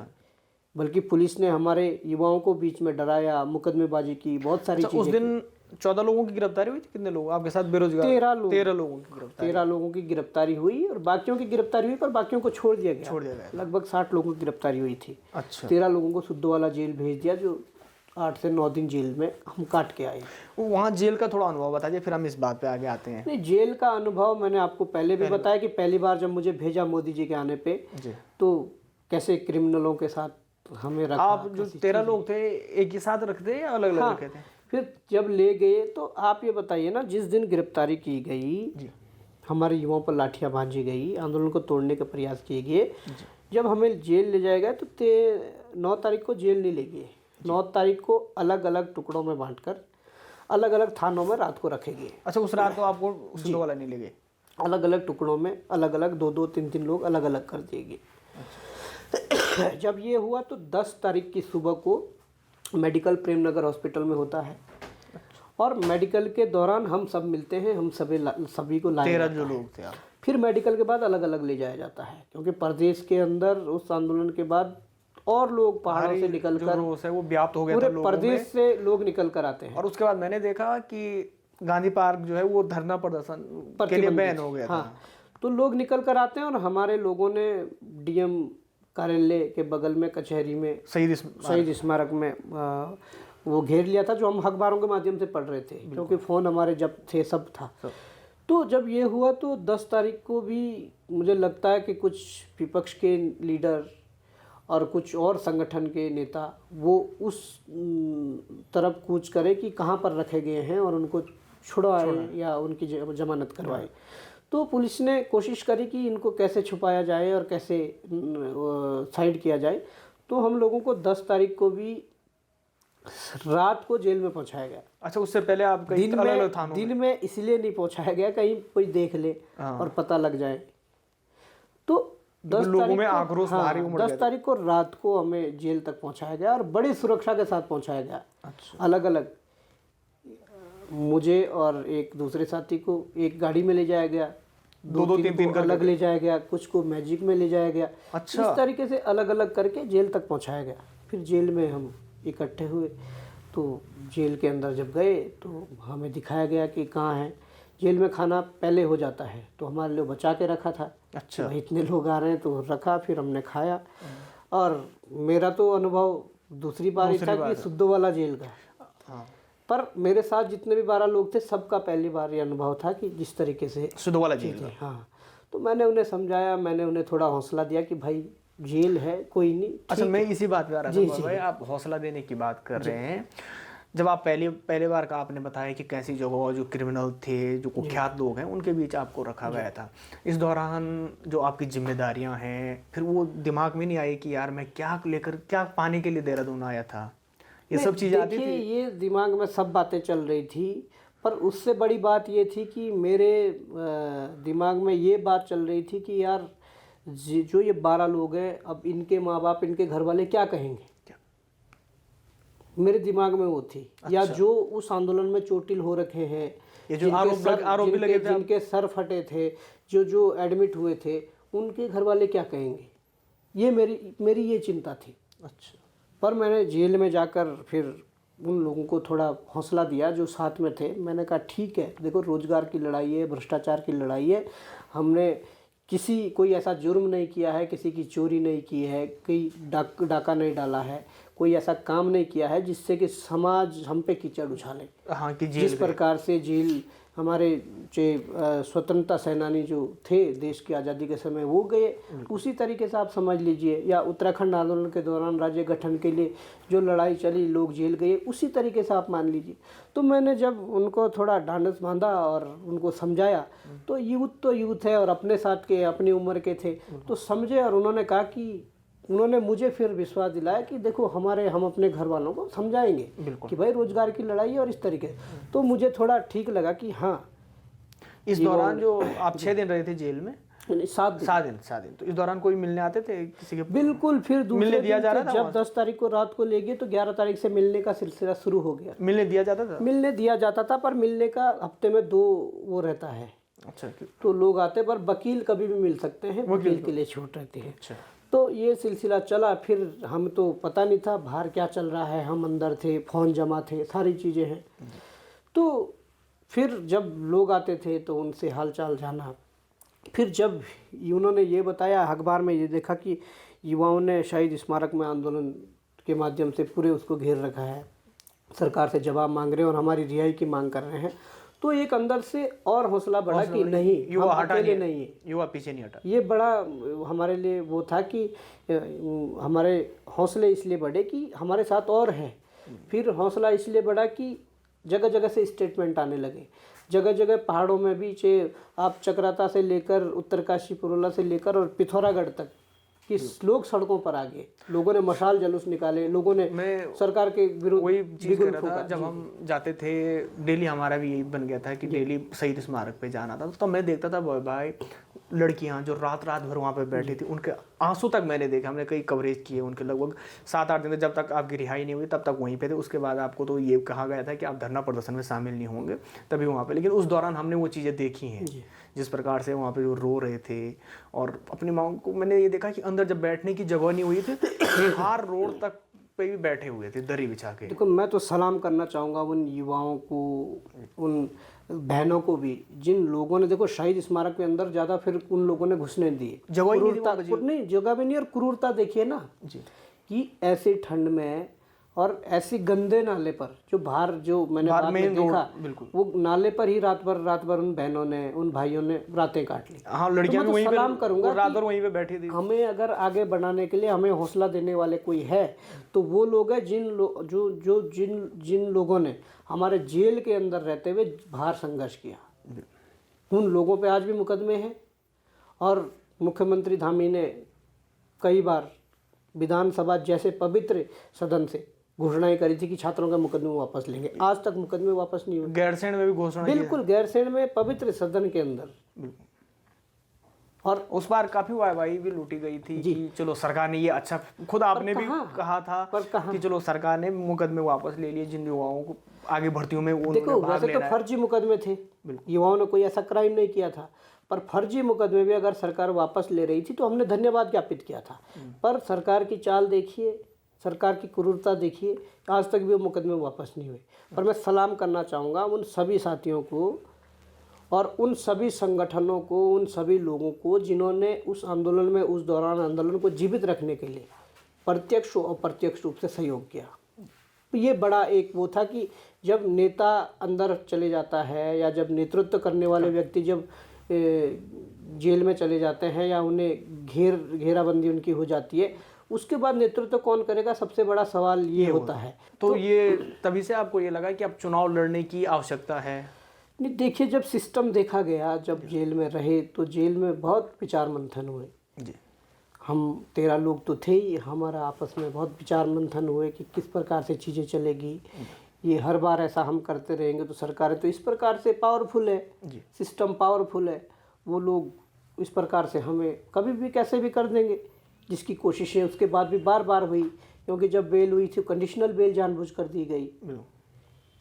तो ये चीज़ें जब हुई, अंदर कुछ और जो कैदी थे, कुछ बड़े ऐसे थे जिन्होंने बड़े बड़े क्राइम किए हैं, उन लोगों से भी बातें हुई, उन लोगों से भी बातचीत हुई। तो बहुत सारी चीज़ें जब देखा कि ये सिस्टम बड़ा एक इस तरीके से हमारे उसमें जकड़ा गया है कि कैसे इससे पार पाई जाए या कैसे इससे लड़ा जाए। तो उसके बाद जब चीज़ें आगे बढ़ी, हमारी रिहाई हुई, रिहाई में हमारा खूब भव्य स्वागत हुआ, लोगों ने खूब प्यार दिया।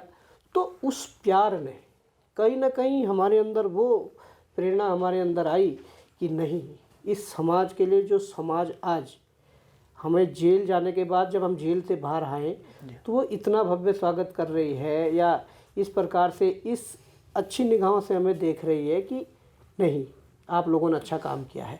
तो उस समाज के लिए हमारे अंदर एक प्रेरणा जागी कि इनके लिए काम करना चाहिए, इस समाज के लिए जीना चाहिए। तो हमारे अंदर वो भावनाएं जब आई तो हमने उस आंदोलन को ख़त्म ना करते हुए, बल्कि हमें कंडीशनल बेल मिली, पर हमने उस आंदोलन को दोबारा जीवित करा और उसे आगे बढ़ाया।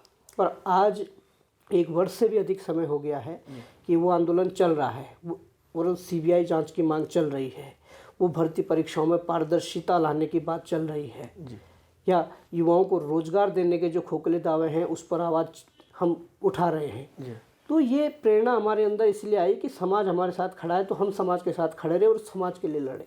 अच्छा, आप समाज की बात कर रहे हैं बॉय भाई कि समाज खड़ा है। अक्सर ये कहा जाता है कि जहाँ पर भी आंदोलन होते हैं भीड़ अचानक जुट जाती है, लेकिन जब बात चुनाव की आती है, मैं बात कर रहा हूँ एक तरफ तो आप जो लोकसभा क्षेत्र है, आपका टिहरी लोकसभा क्षेत्र है, एक तरफ मोदी लहर है, पिछले 10 सालों से लगातार उस सीट पे या उससे पहले भी जो है राज परिवार की जो वो सीट मानी जाती है।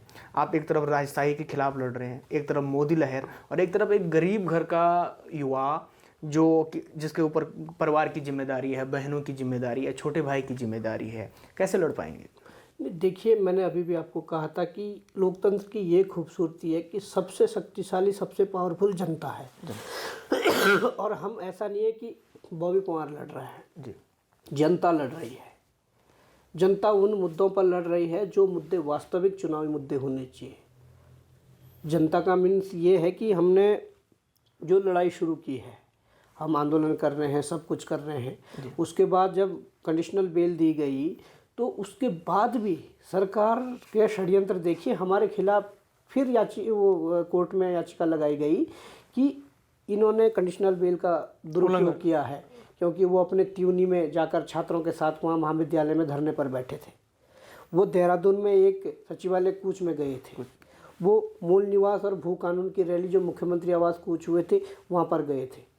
इसलिए इनकी इस कंडीशनल बेल को खारिज करके इनको जेल भेजा जाए, ये सरकार ने फिर मुकदमा दर्ज किया। अच्छा। पर ऊपर वाले की कृपा से हमारे सहयोगी, हमारे जो वकील थे, उन लोगों ने बड़े अच्छे तरीके से इसको केस को लड़ा। 3 ट्रायल हुए और तीसरे ट्रायल में आखिरकार जीत हमारी हुई और सरकार को मुँह की खानी पड़ी। अच्छा, जो ये बेल को लेकर था। फिर उसके बाद हम जिस लड़ाई को लड़ रहे थे, प्रदेश में उपचुनाव होते हैं, ये खटीमा वाला बागेश्वर उपचुनाव होते हैं। बागेश्वर उपचुनाव, अच्छा। फिर हम चाहते हैं कि भाई अपनी उस आवाज़ को एक ऐसे मंच पर उठाया जाए जहाँ पर अभी वर्तमान समय में पूरे प्रदेशवासियों की, देशवासियों की निगाहें हैं, तभी हमारा मुद्दा घर घर तक जाएगा, तभी लोगों तक हमारा मुद्दा जाएगा। हमने ठाना कि हमें उपचुनाव में जाकर वहाँ पर अपनी बातों को उठाना चाहिए। तो हम जब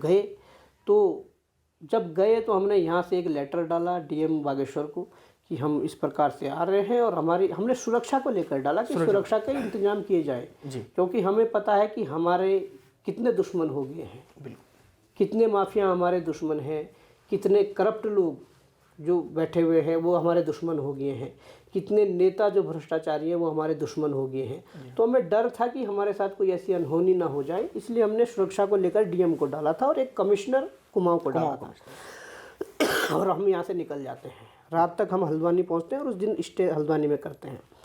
रात 12 बजे डीएम का मैसेज आ जाता है, और डीएम के मैसेज में एक लेटर आता है जिसमें लिखा हुआ था कि आपके द्वारा ये परमिशन डाली गई थी और ये आपको यहाँ परमिशन नहीं दी जाती है। अरे भाई, परमिशन क्यों नहीं दी जाती है? अपने प्रदेश के भीतर अपनी मांगों को लेकर हम आ रहे हैं। हम तो ऐसा नहीं कि किसी पार्टी के वोट मांगने आ रहे थे, हम अपनी मांगों को लेकर आ रहे थे। तो हम गए, तो जब गए तो बहुत जगह हमारी चेकिंग हुई।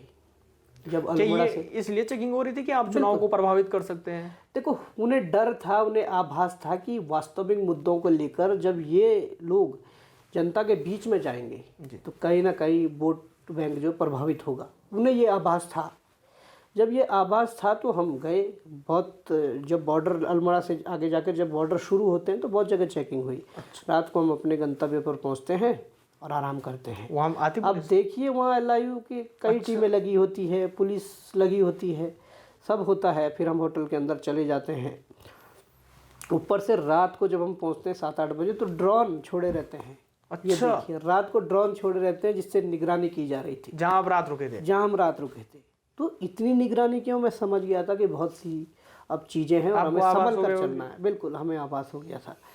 तो हमने ये ठाना कि आराम करते हैं, थके हुए हैं, कल सुबह भगवान बागनाथ जी के दर्शन करेंगे और उसके उपरांत नाश्ता करेंगे और उसके उपरांत अपना कुछ काम करेंगे, लोगों से मिलेंगे और अपने मुद्दों को बताएंगे। हम जैसे ही सुबह 9 बजे के करीबन होटल से नहा धो के भगवान बागनाथ जी के दर्शन के लिए निकलते हैं तो बाहर एलआईयू वगैरह खूब लगी हुई थी। उन लोगों ने आगे मैसेज कर दिया कि ये लोग यहाँ से निकल चुके हैं। हम जिस रास्ते से गए, जहाँ पर हमने गाड़ी लगाई भगवान बागनाथ मंदिर से पहले, तो हमने गाड़ी लगाई और जैसे ही उतरे, आगे बढ़े मंदिर के लिए 4 लोग 3 लोग, तो तुरंत इनकी एसपीजी जो है और ये पुलिस जो है वो कुछ वर्दीधारी थे, कुछ बिना वर्दी के थे, वो आए और उन्होंने कुछ वहाँ पर कुछ नारेबाजी का प्रकरण हुआ। वही कह रहा, वो आए और उन्होंने अपने साथ खींच के ला रहे, अपने साथ कुछ बजरंग दल के लोगों को ले आए और उनसे नारेबाजी करवा रहे हैं, बॉबी पवार जिंदाबाद, बेरोजगार संघ जिंदाबाद। तो आप जानते थे उनको कि बजरंग दल के? मैं नहीं जानता था, पर मुझे ये लगता था कि ठीक है, हम प्रदेश के भीतर हमें लोग जानते हैं, युवा जानते हैं, हो सकते हैं हमारे समर्थक हो और इस प्रकार से नारेबाजी कर रहे हो। हम उसमें थे। पर जब वो षड्यंत्र के तहत, रणनीति के तहत उनको जानबूझकर लाया गया था, नारेबाजी करवाया गया और फिर एफआईआर लिखी गई, गिरफ्तारी की गई कि बॉबी पवार ने कई युवाओं के साथ यहाँ पर आकर नारेबाजी की और वो चीज़ें करी। एफआईआर में वो उल्लंघन किया गया। हाँ, उल्लंघन, आचार संहिता का उल्लंघन करके इन्हें जेल भेजा जाता है। अच्छा। तो जब ये बातें हुई तो कुछ मीडिया ने वो चला, जब वहाँ से मीडिया ने चला तो देहरादून में और मीडिया ने भी इस चीज़ को उठाया और बहुत मामला हाईलाइट हुआ। इसके बाद कुछ विपक्ष के नेताओं के, कुछ संगठन जो हैं उन लोगों के नेताओं के या कुछ विपक्षी पार्टियां, उनके नेताओं के स्टेटमेंट आने शुरू हुए। अच्छा। हमारे समर्थन में, सरकार के विरोध में। तो उसके बाद जब ये चीज़ें हुई तो हमें कोर्ट ले जाया गया, अलग अलग वहाँ भी ले जाए गए, अलग अलग सबको मेडिकल के लिए अलग अलग, और फिर कोर्ट में भी अलग अलग। वहाँ कोर्ट में हम सब एक साथ बाद में पहुँचे। अच्छा। तो वहाँ पर देखो, हमने अच्छा कर्म किए थे, हम लोगों को लोग जानते थे, तो हमारे समर्थन में वहाँ कुछ वकील खड़े हो जिन्होंने हमारा केस लड़ा। अच्छा।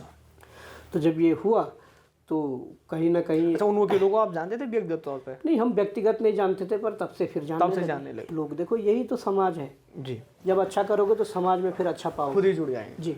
तो जब ये चीज़ें हुई तो उसके बाद हमने सोचा कि भाई जब इन लोगों ने ये इस पे वो दिया है, फिर तब तक हमारे सामने चीज़ें आ गई थी कि जो नारेबाजी लगाने वाले थे वो बजरंग दल के थे। अच्छा, तो फिर षड्यंत्र था, तो ये आपको बाद में पता चला ये बजरंग दल के? हाँ, तो हमें षड्यंत्र था तो ये पता लग गया। तो जब ये षड्यंत्र इन्होंने किया तो मैंने अपने साथियों को कहा, पुलिस को कहा, वकीलों को कहा कि हमें ज़मानत लेने की कोई ज़रूरत नहीं, हमें ज़मानत नहीं चाहिए, आपको जहाँ भेजना आप जेल भेजिए। अच्छा, अब ये शब्द कहने के बाद पुलिस के गले की हड्डी हम बन गए थे। कहाँ डालें, ऐसा क्या क्राइम किया है जिससे जेल डालना पड़े, जमानत ये ले नहीं रहे हैं। तो ये बड़ी समस्या होगी। और मेरी दिली इच्छा थी कि अल्मोड़ा जैसी ऐतिहासिक जेल में मैं कुछ दिन बिताऊँ, कुछ दिन गुजारूँ। अच्छा, इसलिए मैं जेल जाना फिर चाह रहा था। जब इन लोगों ने फर्जी तरीके से गलत आरोप लगा के हमें गिरफ्तार करके जेल भेजने की तैयारी करी, तो मैं इसलिए भी चाह रहा था कि अल्मोड़ा जैसी ऐतिहासिक जेल में मैं रहूं, जहां पंडित नेहरू जैसे लोग रहे हैं। तो हम ज़रूर जाना चाहते थे, पर अंततः फिर कहा कि ज़मानत आज नहीं तो कल लेनी ही पड़ेगी, इसलिए ज़मानत फिर करवाई।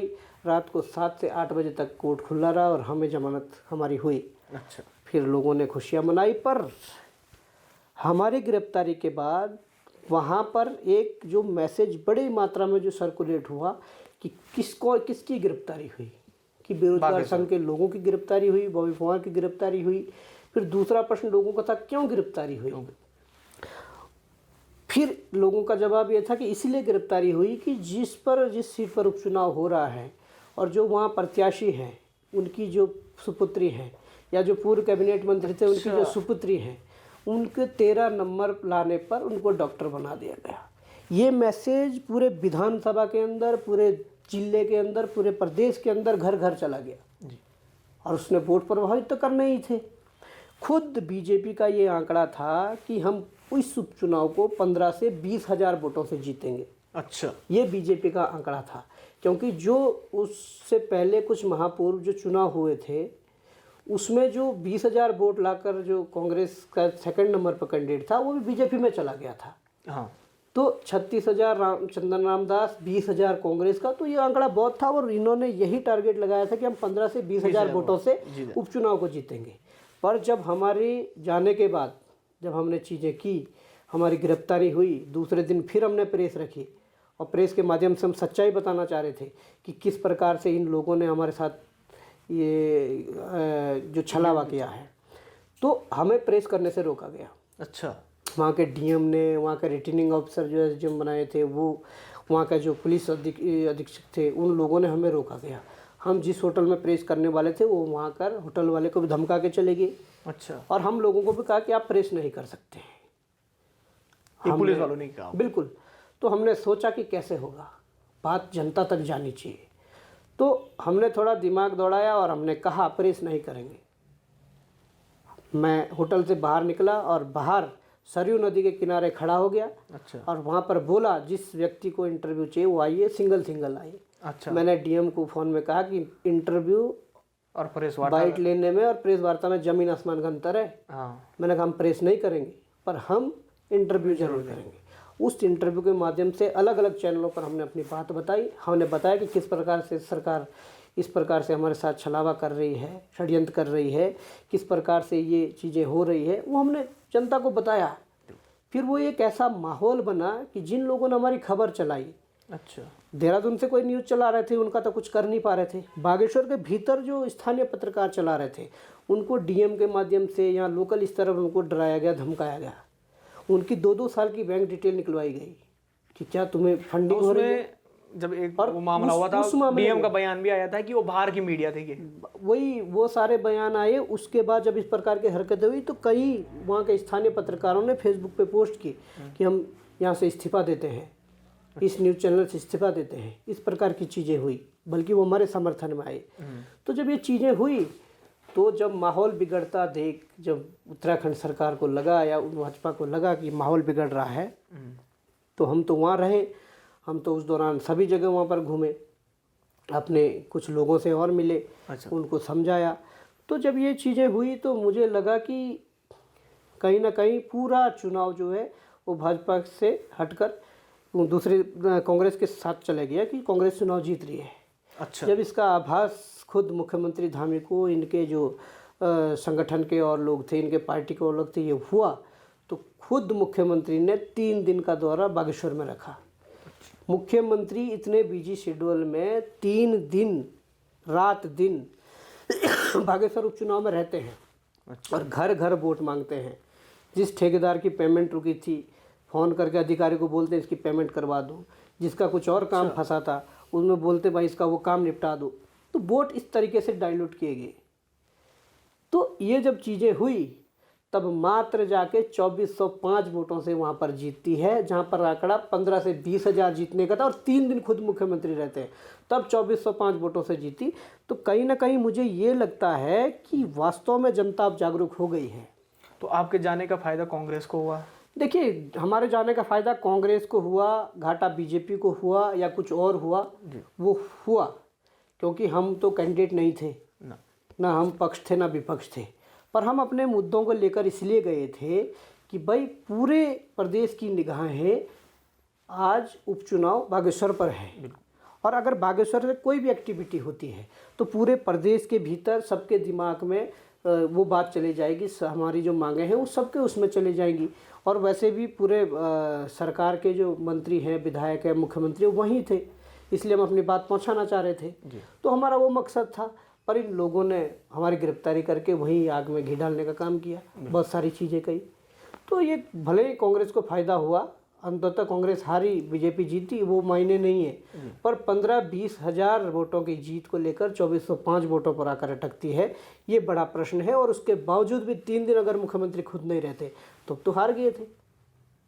और कितना पैसा चला है, कितना क्या हुआ है, वो भी सब ने देखा है। अच्छा, पैसे की बात पे मैं आ रहा हूँ बॉय भाई, आपने पैसे का जिक्र किया तो मैं सुन रहा था जागेश्वर से पूर्व विधायक हैं गोविंद कुंजवाल जी, तो उनको जब ऐसे ही कहा था कि मीडिया में किसी ने पूछा था कि क्या आप लोकसभा की दावेदारी कर रहे हो कांग्रेस से, तो उनका कहना था कि जो चुनाव हैं वो बहुत कॉस्टली हो गए हैं, कम से कम 12 से 13 करोड़ रुपए चुनाव के लिए कम से कम चाहिए होते हैं। अब आप चुनाव लड़ रहे हैं, आपने अपनी स्थिति बताई कि मैं एक बहुत गरीब घर से आता हूँ, आप कैसे इनको टक्कर दे पाएंगे? देखिए, ये बड़ी चिंता है जी, चिंता का विषय है कि जिस प्रकार से आज देखा जा रहा है कि प्रदेश के अंदर, देश के अंदर जो चुनाव है वो वास्तव में धन बल के आधार पर बहुत ज़्यादा डिपेंड हो गया है। पहले बाहुबल, धन बल सब चलता था, पर बाहुबल पे उतना नहीं, पर धन बल के आधार पर जो चुनाव हो गया है, ये पूरे समाज के लिए चिंता का विषय है, पूरे प्रदेश के लिए, देश के लिए। पर मैं ये कहना चाहता हूँ कि जिस प्रकार से चीज़ें प्रदेश के भीतर हुई, जो घटनाएं हुई, उन घटनाओं ने यहाँ के युवाओं को, यहाँ के उन अभिभावकों को जो अपना पेट काटकर अपने बच्चों को पढ़ा रहे हैं, उनको इन घटनाओं ने अंदर से झकझोर दिया है। और मुझे लगता है कि जो धनबल के आधार पर जो चुनाव लड़े जा रहे थे, हो सकता है कि कहीं कहीं हो, कुछ जगह हो, कुछ अपवाद हो, पर मोस्टली अब मुझे लगता है कि बहुत सारे लोगों ने, बहुत सारे युवाओं ने, अभिभावकों ने, मातृशक्ति ने, जिनका बेटा बर्बाद हो गया है तैयारी कर करके पर नौकरी नहीं लगी, उन लोगों ने इस बात को, उनकी अंतरात्मा ने स्वीकार कर लिया है कि भाई धनबल के आधार पर अगर चुनाव जिताओगे, धनबल के आधार पर अगर चुनाव होगा तो कहीं ना कहीं हमारे बच्चों का भविष्य खराब होगा, हमारे बच्चों का भविष्य बर्बाद होगा। आपको इस चीज़ की उम्मीद है? तो मुझे वही लगता है कि अब कहीं ना कहीं लोगों के समझ में आ चुका है। और जिस प्रकार से बागेश्वर एग्जाम्पल है, बागेश्वर उसका एग्जाम्पल है, भले ही कम वोटों से हारे, पर लोगों ने जब चीज़ें गई तो लोगों ने उसका जवाब दिया है। आप इसी चीज़ को लेकर आप जो चुनावी रण है उसमें उतर रहे हैं कि आपकी जो बात है पार्टी विशेष को न चुनकर लोग अपने जो आप जिन मुद्दों को आप उठाते हैं युवाओं के भविष्य को लेकर, हमारी जो लड़ाई है वो कल भी थी, आज भी लड़ रहे हैं और कल भी रहेंगी। वो सारे मुद्दे रहेंगे और उन मुद्दों पर लड़ा जाएगा। और मैंने पहले भी आपको कहा है कि भाई सबसे बड़ी तो लोकतंत्र में जनता है, और बॉबी पवार नहीं लड़ रहा है, जनता लड़ा रही है। उनको युवाओं ने आगे किया है, उनको उन अभिभावकों ने आगे किया है जिन अभिभावकों को अंदर से पीड़ा है कि हमारे बच्चों का भविष्य सुरक्षित नहीं है, उन लोगों ने हमें आगे किया है। तो इसका मतलब जनता चुनाव लड़ा रही है। तो जनता के आगे आप कुछ भी कह दें कि करोड़ों रुपए उसमें लगता है, क्या लगता है, अगर जनता साथ है तो जनता हर संभव तन मन धन से जनता साथ है तो मुझे लगता है कि कोई भी चुनाव लड़कर टक्कर दी जा सकती। इसी बीच आप जो जौनसार के कुछ क्षेत्रों में भी गए थे, जो खतों के लोगों से मिले थे, कैसा रुझान वहाँ से देखने को मिला? देखिए, हमने शुरुआत अपने गांव से की, फिर खत की मीटिंग हुई, फिर 7 खतों की मीटिंग हुई। इस प्रकार थोड़ा खतों के बारे में बता दीजिए, क्योंकि बहुत सारे लोग खत क्या होते हैं ये? नहीं, खत जो एक खत का जो एक पट्टी कह सकते हैं, एक पट्टी ही कहते हैं। अच्छा, भाषा में थोड़ा अंतर है। हम खत बोलते हैं, गढ़वाल में पट्टी बोलते हैं, पर वही एक क्षेत्र एक ऐसा क्षेत्र जिसमें कुछ गांव आते हैं, कहीं पर कुछ कम गांव होते हैं, किसी खत में ज़्यादा होते हैं, तो वही मामला है। तो खत और पट्टी का सेम वो है। तो हमने जब किया तो लोगों का सहयोग मिला, लोगों के अंदर की जो पीड़ा बाहर निकल कर आई जी। उसमें देखा गया कि अभिभावक भी वहाँ मीटिंग में प्रतिभाग कर रहे हैं, उस खुमड़ी बैठक में आ रहे हैं और वो कह रहे हैं कि हाँ, इस प्रकार की लड़ाइयाँ, इस प्रकार की जो चीज़ें हैं वो होनी चाहिए जी। तो इसके लिए मुझे लगता है कि कहीं ना कहीं जागृति आई है समाज के भीतर। युवाओं के अंदर भी, अभिभावकों के अंदर भी। देखिए, जब हम अपने मुद्दों को लेकर अपने गांव समाज के बीच गए, अपने क्षेत्र के लोगों के बीच गए, इस बीच हमें पूरे उत्तराखंड में जाने का मौका मिला। उसके अलावा अपने अगर ये देखूं तो ज़्यादातर मौका उत्तरकाशी क्षेत्र में है, टिहरी क्षेत्र में, इसी देहरादून जनपद के अपने पूरे जौनसार इलाके में, जौनपुर रोहाई में मौका मिला। तो कहीं ना कहीं लोगों ने सुझाव दिए। अच्छा, लोगों ने कहा कि सड़कों पर लड़ने का एक सीमित दायरा है। खुद हमारी टीम ने जो लंबे समय से संघर्ष कर रही है, उन्होंने कहा कि सड़कों पर लड़ने का एक सीमित दायरा है। आप लोगों को एक स्टेप और आगे बढ़ना चाहिए और आप लोग जिस ईमानदारी से और जिस निष्पक्षता से और जिस ऊर्जा के साथ काम कर रहे हैं, तो कहीं ना कहीं अगर आप लोग एक कदम आगे बढ़ाते हैं और लोकतांत्रिक तरीके से लोकतांत्रिक व्यवस्था में घुसते हैं जी, लोकतांत्रिक पर्व में भाग लेकर उस विधानसभा या संसद के अंदर प्रवेश करते हैं, तो कहीं ना कहीं हमारे समाज का फ़ायदा होगा, भला होगा। तो हम लोगों ने इस पे काफ़ी विचार मंथन किया। तो अपने कुछ शुभचिंतकों को पूछा, कुछ लोगों को पूछा, समाज में काफ़ी सर्वे करवाए। तो फिर उस आधार पर लगा कि वास्तव में अगर इस राह पर हम चले हैं और हम चाहते हैं कि उत्तराखंड एक बेहतर राज्य बने, हम चाहते हैं कि उत्तराखंड भ्रष्टाचार मुक्त बने, हम चाहते हैं कि उत्तराखंड में रोजगार के अवसर युवाओं को मिले, या हम चाहते हैं कि उत्तराखंड में अपने जो संसाधन हैं उन संसाधनों पर हमारा अपना अधिकार हो, तो कहीं ना कहीं हम लोगों ने इस पे विचार विमर्श किया। विचार मंथन जब हुए तो कहीं ना कहीं हमें भी लगा कि वास्तव में जो लोग कह रहे हैं कि एक कदम आगे बढ़कर अब कार्रवाई यहाँ से शुरू करके इधर की तरफ रुख मोड़ना चाहिए, तो हमें लगा। तो हम जनता के बीच इन मांगों को लेकर गए, इन मुद्दों को लेकर गए, तो जनता का सहयोग मिल रहा है, जनता का भरपूर सहयोग मिल रहा है। अच्छा भोए भाई, जनता का सहयोग की आप बात कर रहे हैं। पिछले अगर मैं बात करूं 2012 से लेकर अभी तक जो वर्तमान सांसद है, करीब 12 साल उनका कार्यकाल हो चुका है वहाँ पर, तो एक मजबूत वोट बैंक उनका माना जाता है, क्योंकि एक तो वो राज परिवार से आती हैं, माला राज्य लक्ष्मी जी। दूसरा ये है कि भाजपा की एक लहर को लेकर भी कई बातें आती हैं कि भाई भाजपा की लहर है, और फिर राज परिवार का भी एक दबदबा लंबे समय से इस सीट पे रहा है, तो कैसे इनसे मुकाबला करेगा? देखिए, मुकाबला सीधा है जी। अगर रानी की बात की जाए जी, तो हमारे भीतर जो हमारे जो विचार कहते हैं जी, हम कहते हैं कि ठीक है, रानी साहिबा है, उत्तराखंड की बहू है जी, और उसके अलावा एक राज परिवार से है जिसमें पूरा ये क्षेत्र आता था, टिहरी, उत्तरकाशी, देहरादून वगैरह जी। तो एक राजशाही जो थी वो ठीक है, लोकतंत्र जब तक देश में लागू नहीं था तब तक सही थी। तब तक उसके बाद भी 2 साल बाद 1 अगस्त 1949 को टिहरी रियासत का विलय भारतीय संघ में होता है।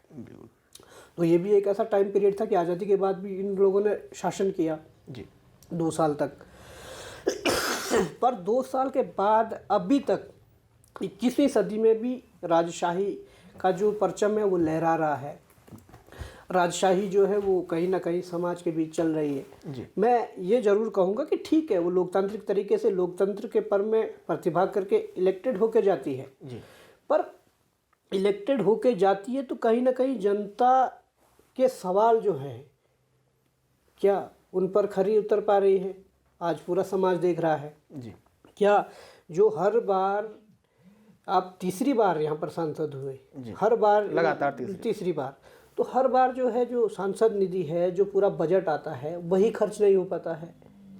हर बार जो उत्तराखंड के वास्तविक मुद्दे जो भारतीय संसद के अंदर उठने चाहिए, उन पर मौन रहता है। मैंने तो आज तक बोलते हुए नहीं देखा।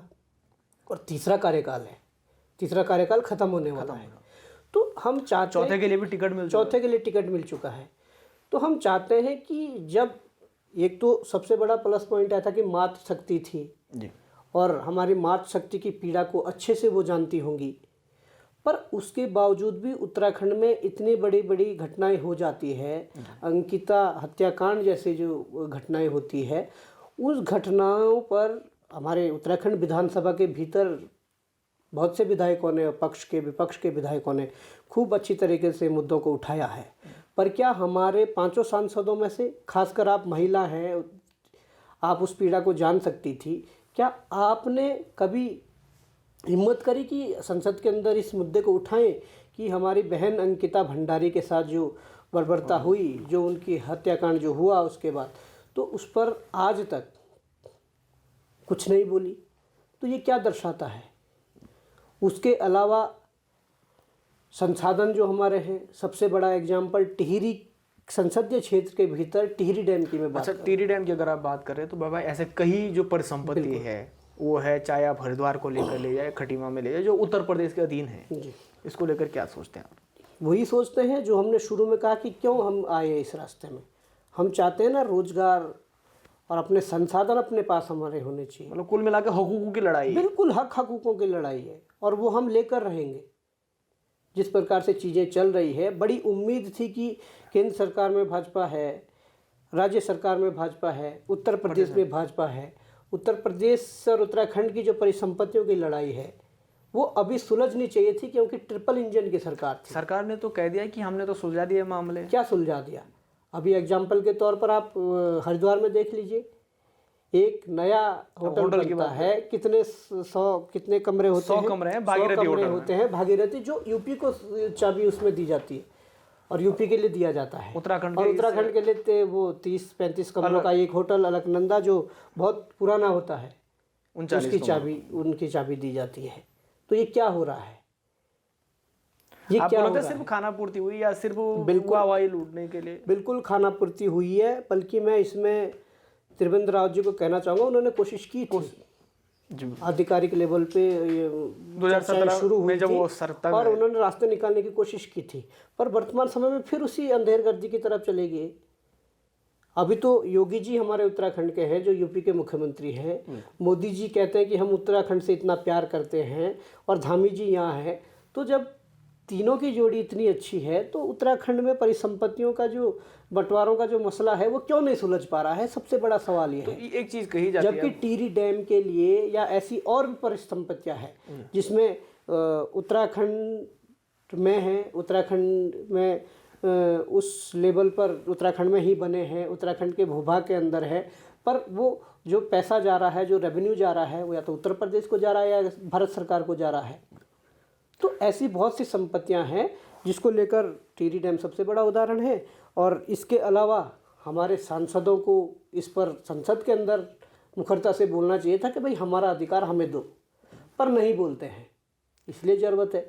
इसीलिए कहते हैं, कहा जाता है काफ़ी टाइम से ये बात कि बांध उत्तराखंड में बने हैं लेकिन पानी यूपी का है। समस्या वही है ना।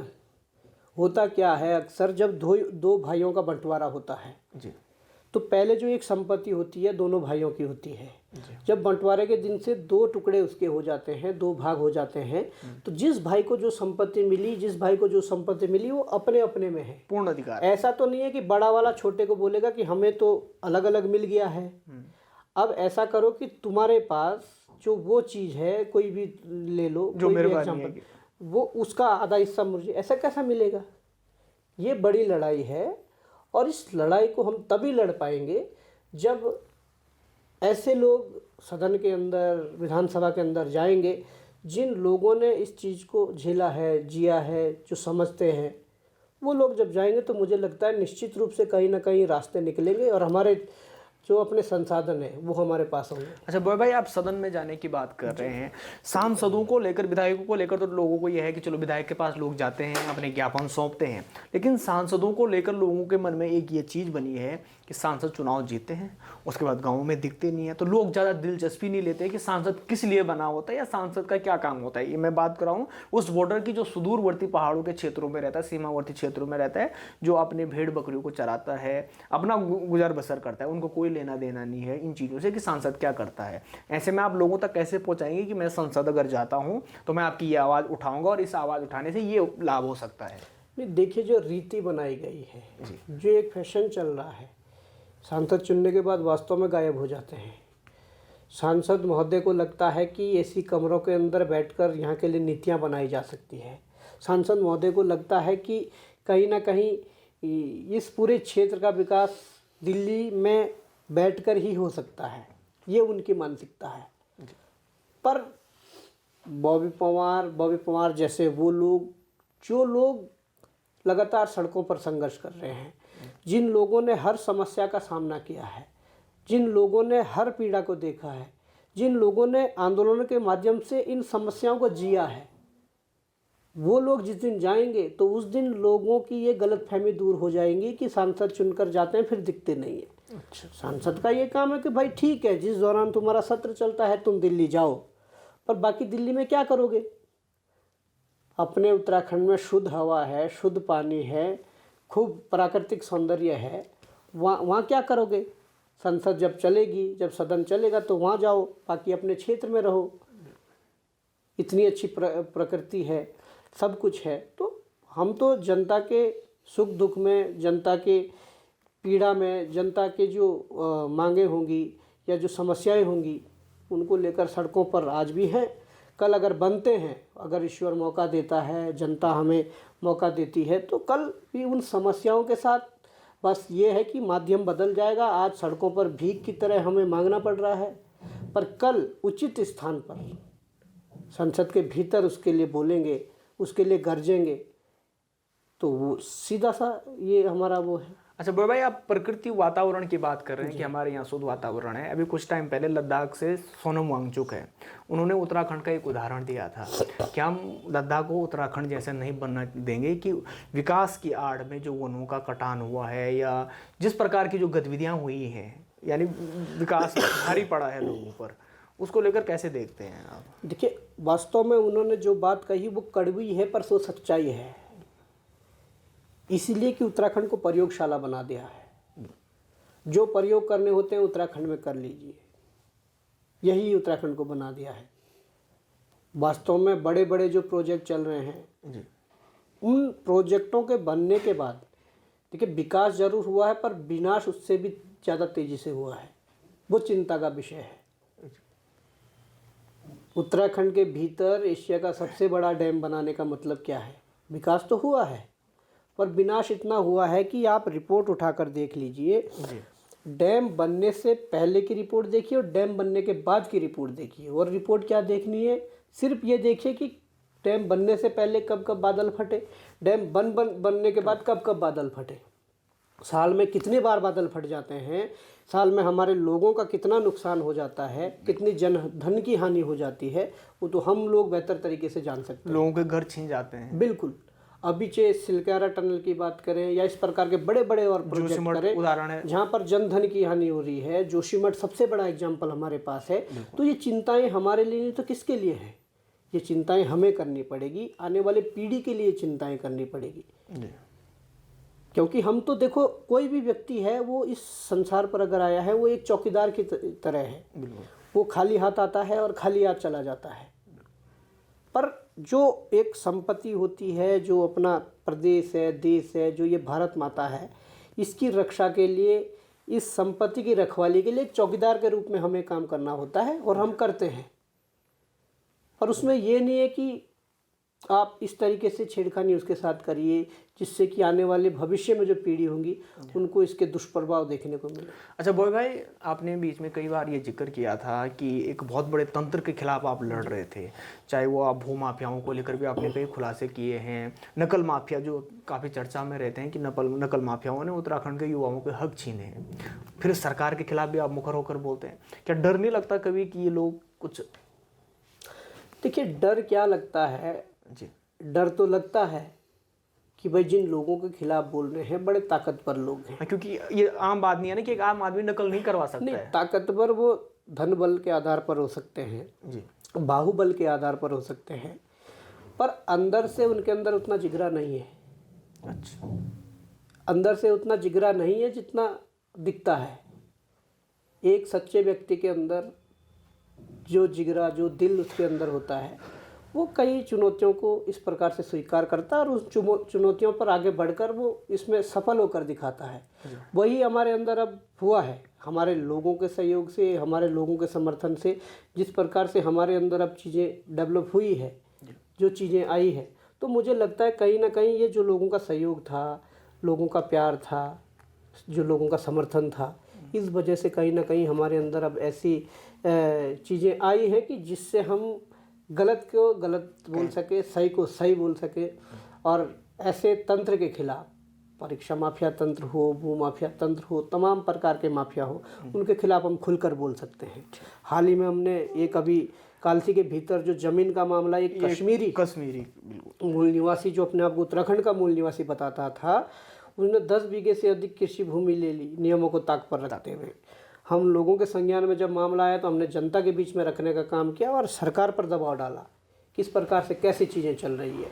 तो मजबूरन प्रशासन को, सरकार को उस पर एक्शन लेना पड़ा और अभी तक की जो उसमें चीज़ें हैं, अभी तक उसमें लेटर इशू हो चुका है और उसमें बुलाया गया है कि दोनों पक्षों को अंतिम बार बुलाया जाए और ये गलत तरीके से ये भूमि क्रय की गई है और इस भूमि को राज्य सरकारी संपत्ति में विलय किया जाए।